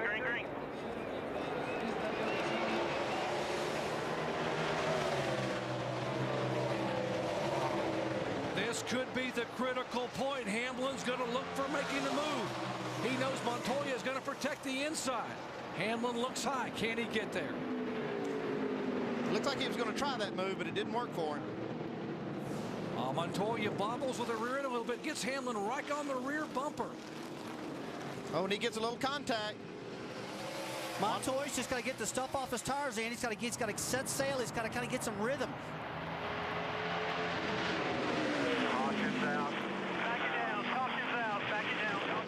Caution is out. There is debris off of the cars that have made contact on the front straightaway. Okay, that last restart was not an attempt at a green-white checker, so now we will have that green-white checker finish coming up.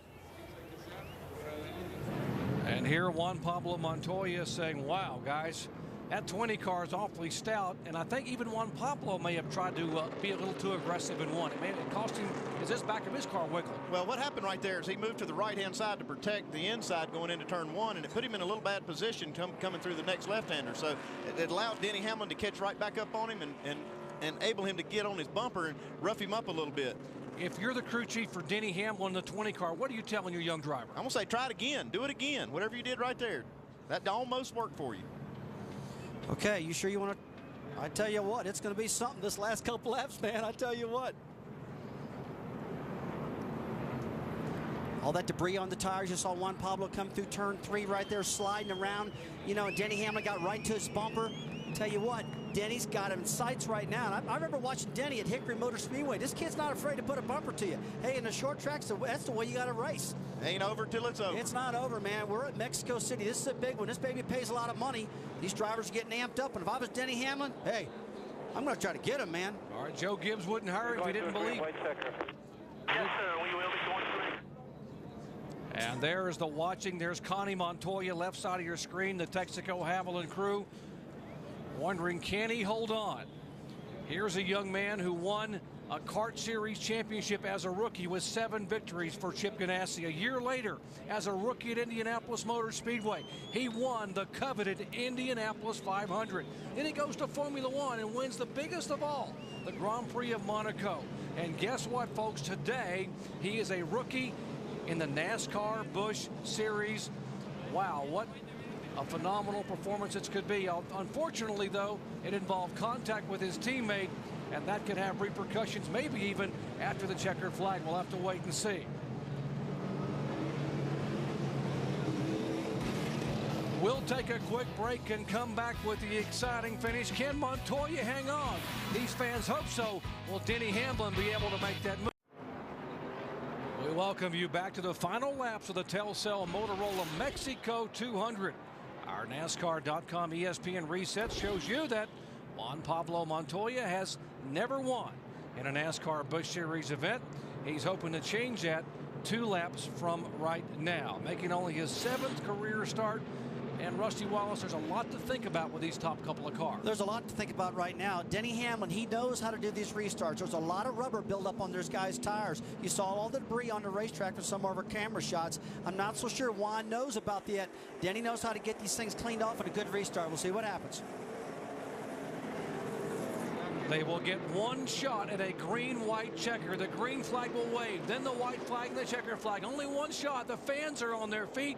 Here come the drivers, and the green flag waves.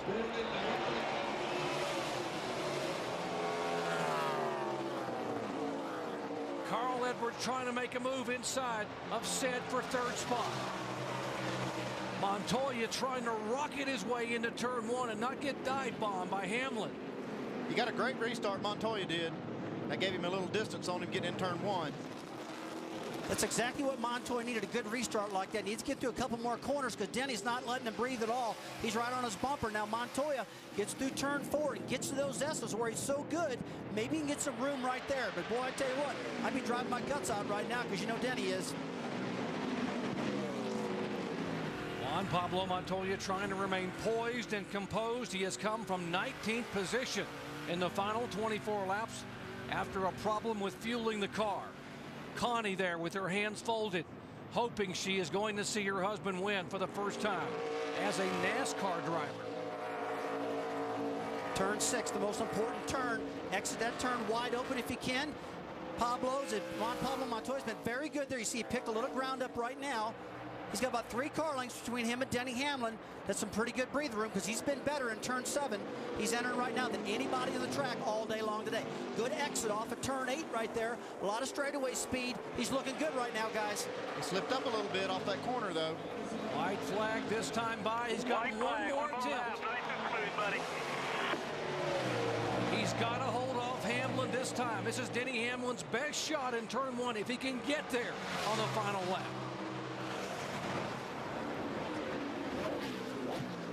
Connie Montoya knows that he's got him by 2 car lengths. She has seen her husband time and again pull it off at Indianapolis. Cars off the racetrack. That was Regan Smith running in 5th position. He comes back on the track, doesn't lose hardly anything, so he's kind of back in the game with Carl Edwards again. No problem with Regan Smith. Now, Juan Pablo, pretty good lead going into turn 4. Another passing zone, but he's not got anybody messing with him now. That's off at turn 4, Andy. That's a real tough, leading to the S's. Again, that's where he's good at. Just a few corners to go here. Just got to hit his marks. Remember in qualifying, he overdrove the S's and he jammed on the brakes and smoked the tires. It cost him a chance at the pole. He was frustrated. He was downright angry. He came out of the car throwing things, saying the expectations are that I'm going to come to Mexico and win in a NASCAR Busch Series race. A good turn, exit off of turn 6, a lot of speed. Coming into 7, up off 8 right now. Ladies and gentlemen, open up the NASCAR history books because out of turn 8, Juan Pablo Montoya becomes the next winner of the NASCAR Busch Series. Juan Pablo Montoya has won it here at Mexico City, and the fans are going wild. What an effort. And Scott Pruitt has made it up to 5th position. That's his teammate, so it's not so bad. Pruitt has come from 17th all the way up to 5th. He had a great car, too. You know, this is bittersweet to see Montoya win this thing, but he's got to be feeling really blue right now that he had contact with his own teammate. Reagan Smith comes across the line with the right front corner, tore off his car. There's a celebration, and give a call to Brad Parrott and this entire crew. And Andy, you know the feeling of Brad Parrott right now to have to come from as far back on all the things they had to overcome. Never give up. That's what Brad knows. Never give up. Never give up. Mike Massaro with Brad Parrott. A lot of emotion, Doc, down here in the Chip Ganassi camp. The winners, a rough day yesterday in qualifying, a topsy-turvy day today. How would you describe the emotion right now? Well, I'll be honest with you. I'm upset that we wrecked Scott Pruitt. You know, Scott's got a great team with Brian Patty and the Juicy Fruit car, and I'm glad we won the race, but I'm really upset that we took out our teammate, and, you know, Juan's got a long way to go. He's a great driver, but, you know, he's got to get his head on, and, you know, he does. You know what I'm saying? I'm not saying he don't have his head on, but we had plenty of time to get by Pruitt, and, you know, I'm real proud of Juan and the job this whole Texaco, Haviland, Telcel car team did, Dodge team did. You know, I'm excited, but then again, I feel for Brian Patty because we worked hard to try to build a team that could work together, and it's tough. Brad, obviously very emotional. What's the most meaningful part of this for you right now? You know, we come to Mexico and won the race. We wrecked 3 weeks ago at BIR. We built the car back, and you know, the team's just outstanding. The motor shop, the fab shop, everybody that put their hands on this race car is outstanding in my eyes. And you know, yesterday wasn't easy, and but we have the best driver in the world. Congratulations. Thank you. Doc, this is bigger than just simply a Busch Series win. You can see the emotion from Brad Parrott. Mixed emotions. He wants to celebrate. He wants to receive all the hugs, but he is so sad for his fellow crew chief, Brian Patty, as he gets hugs down there from Connie Montoya. And a moment ago, Scott Pruitt made his way up to the 42 beside his teammate Juan Pablo Montoya, who climbed down to the car to salute the fans from Colombia and Mexico who have been on their feet for much of this race today. Well, it's a fantastic run from Juan Pablo. You know, that guy had the fastest car most of the day. He was dicing through the field. He deserves to win the race, but he just feels so bad about taking Pruitt out. And I totally understand what Brad Parrott's saying. He's a real emotional guy, but look at this. You know, hey, Andy, one thing I'm worried about, he stood up on the roof of that car. I hope he didn't dent it in because NASCAR doesn't like that. He'll be okay. He just proved to the whole world that he's a stock car driver. We're going to see a lot of Juan Pablo, Jerry, in NASCAR from here to come. Absolutely, and here is Scott Pruitt, and very, very frustrated. And just, you know, you heard you see his voice of all people, Alan Bestwick. With Scott Pruitt. Scott, what are your thoughts? Of all the people to take you out, your teammate. I mean, that was just no good, low, nasty, dirty driving. I mean, you know, the Juicy Fruit car ran great all day long. We were making our calls. We were being smart. I had my family at home. It's just, I can't even put it into words. It's just so disappointing. We talk about it and talk about it and talk about it and talk about it in the meetings. He's faster than me, you know, we'll work it out, he can go, you know, but not take each other out. That's just bad driving. Well, what do you say? You know, I mean, I totally feel for Scott Pruitt, but I think he's, you know, they'll wake up tomorrow, and I'll tell you what, when a day passes, it always seems like it gets better. There's so much emotion right now, and I totally understand. They both won the coveted 24 hours together as teammates. They were two of the best drivers at Daytona. I'll tell you what, a lot of emotions running down here, guys, a lot of emotions. Juan Pablo is taking that checkered flag for the first time in NASCAR history. He is going to be in NASCAR Busch Series, NASCAR Nextel Cup for many, many years to come. Juan Pablo Montoya wins at Mexico City. When we come back, we'll talk to the winner in just a moment.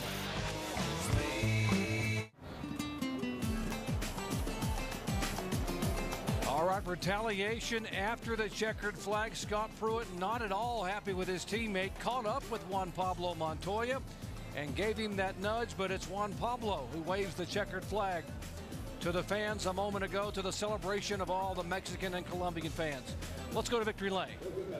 Juan Pablo Montoya climbs from his car victorious, getting the Busch bath here. In 7 starts, that's all it took in the Busch Series to get this victory. Juan, your baptism into NASCAR continues. Take us through today. What are the first thoughts on your mind? Well, you know, it was a great day. Texaco Haviland Dodge today, and with Telcel, you know, they did an amazing job. Yesterday, we was a little disappointed with qualifying. It was 30, wasn't great, but you know, it's great being here in Mexico. You know, being Telcel involved in the car, Texaco and Javelin, and just everybody, you know. Got to thank Chip. There were high points, low points today. Of course, the low point. Talk about your teammate. What happened? Well, it felt really bad because we both needed a really good finish. And I went into the braking, and we were both braking about the same point, but he was slowing down the car a lot more. And he kind of stayed wide, so I went for the inside. And when I was there, he just turned, and I had nowhere to go. I feel really sorry about him, but, you know. What does it mean to you to come down here to Mexico and win in Latin America? There's his wife. Oh, it's big, you know. We got this one out of the way now, and, you know, the next one we need to win in an oval. I want to win in an oval. You know, that's where we need to be good. A true champion, Doc. His sights are set on the next goal to win on an oval. Juan Pablo Montoya, before this, his best start and finish actually was 39th. Doc? All right, thank you, Jamie. And just the crew chiefs, Brad Parrott and Brian Patty, able to try to sort of decompress from what just happened a moment ago, discussing, still not real happy about what their drivers did in that contact. We'll wrap it up from Mexico City when we come back. And don't forget, the action continues next week when the NASCAR Busch Series heads to Las Vegas, Nevada. Our live flag-to-flag coverage coming up Saturday, March 10th, 2:30 Eastern Time on ABC. Also available in ABC High Definition. Let's check in with Dave, who's caught up with the second-place finisher. And, Doc, that is Denny Hamlin. He finished right behind Juan Pablo Montoya. Second to last restart. You were right on his bumper. What happened on the last restart, Denny? He was a little brake happy, and I was sitting here looking at how far the restart line was, and I'm not going to lie, because he had a much faster race car. He just, you know, he got us there at the end. We had our one shot on that one restart where we got close, and you know, they had that caution right when I got to his bumper. So that was our one shot to do it, and you know, we didn't come up with it. Denny Hamlin racking up a good average finish here at Mexico City. Second today, winner last year. Jerry? All right, Dave, thank you very much. As you take a look at the finishing order across the top of your screen, guys, your thoughts on this phenomenal performance we saw today? Well, we really expected. We thought if Juan Pablo Montoya was going to get back in his groove after a couple accidents early in the year, it was going to be here in Mexico in a road course. But I'll tell you what, don't give up now, Jerry, because we saw one heck of a race at Daytona. We saw California with a crazy race there. Mexico City, now we're going to Vegas next week. A whole brand new racetrack, repaved, reshaped. We're looking at 4 different tracks so far this year. I'll tell you what I'm impressed with is the way this Chip Ganassi 42 team overcame so much to win this race. They wrecked that car at Virginia International Raceway. When they were testing it, they came here. They had a problem with the car. They fixed it. They had a little confrontation with their teammate and then won the race.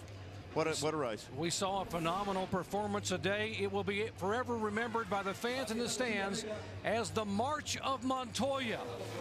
The former international superstar, Formula One champion, came here to Mexico where he knew the fans were going to appreciate what NASCAR was all about. They waved the green flag. There was action from the start. All over the racetrack, disappointment. They couldn't get this car to fill with fuel. But Juan Montoya roared back. The pushing and shoving took place. But when the checkered flag waved, it was history being made for NASCAR. Juan Pablo Montoya wins at Mexico City. So long, everyone, from Mexico.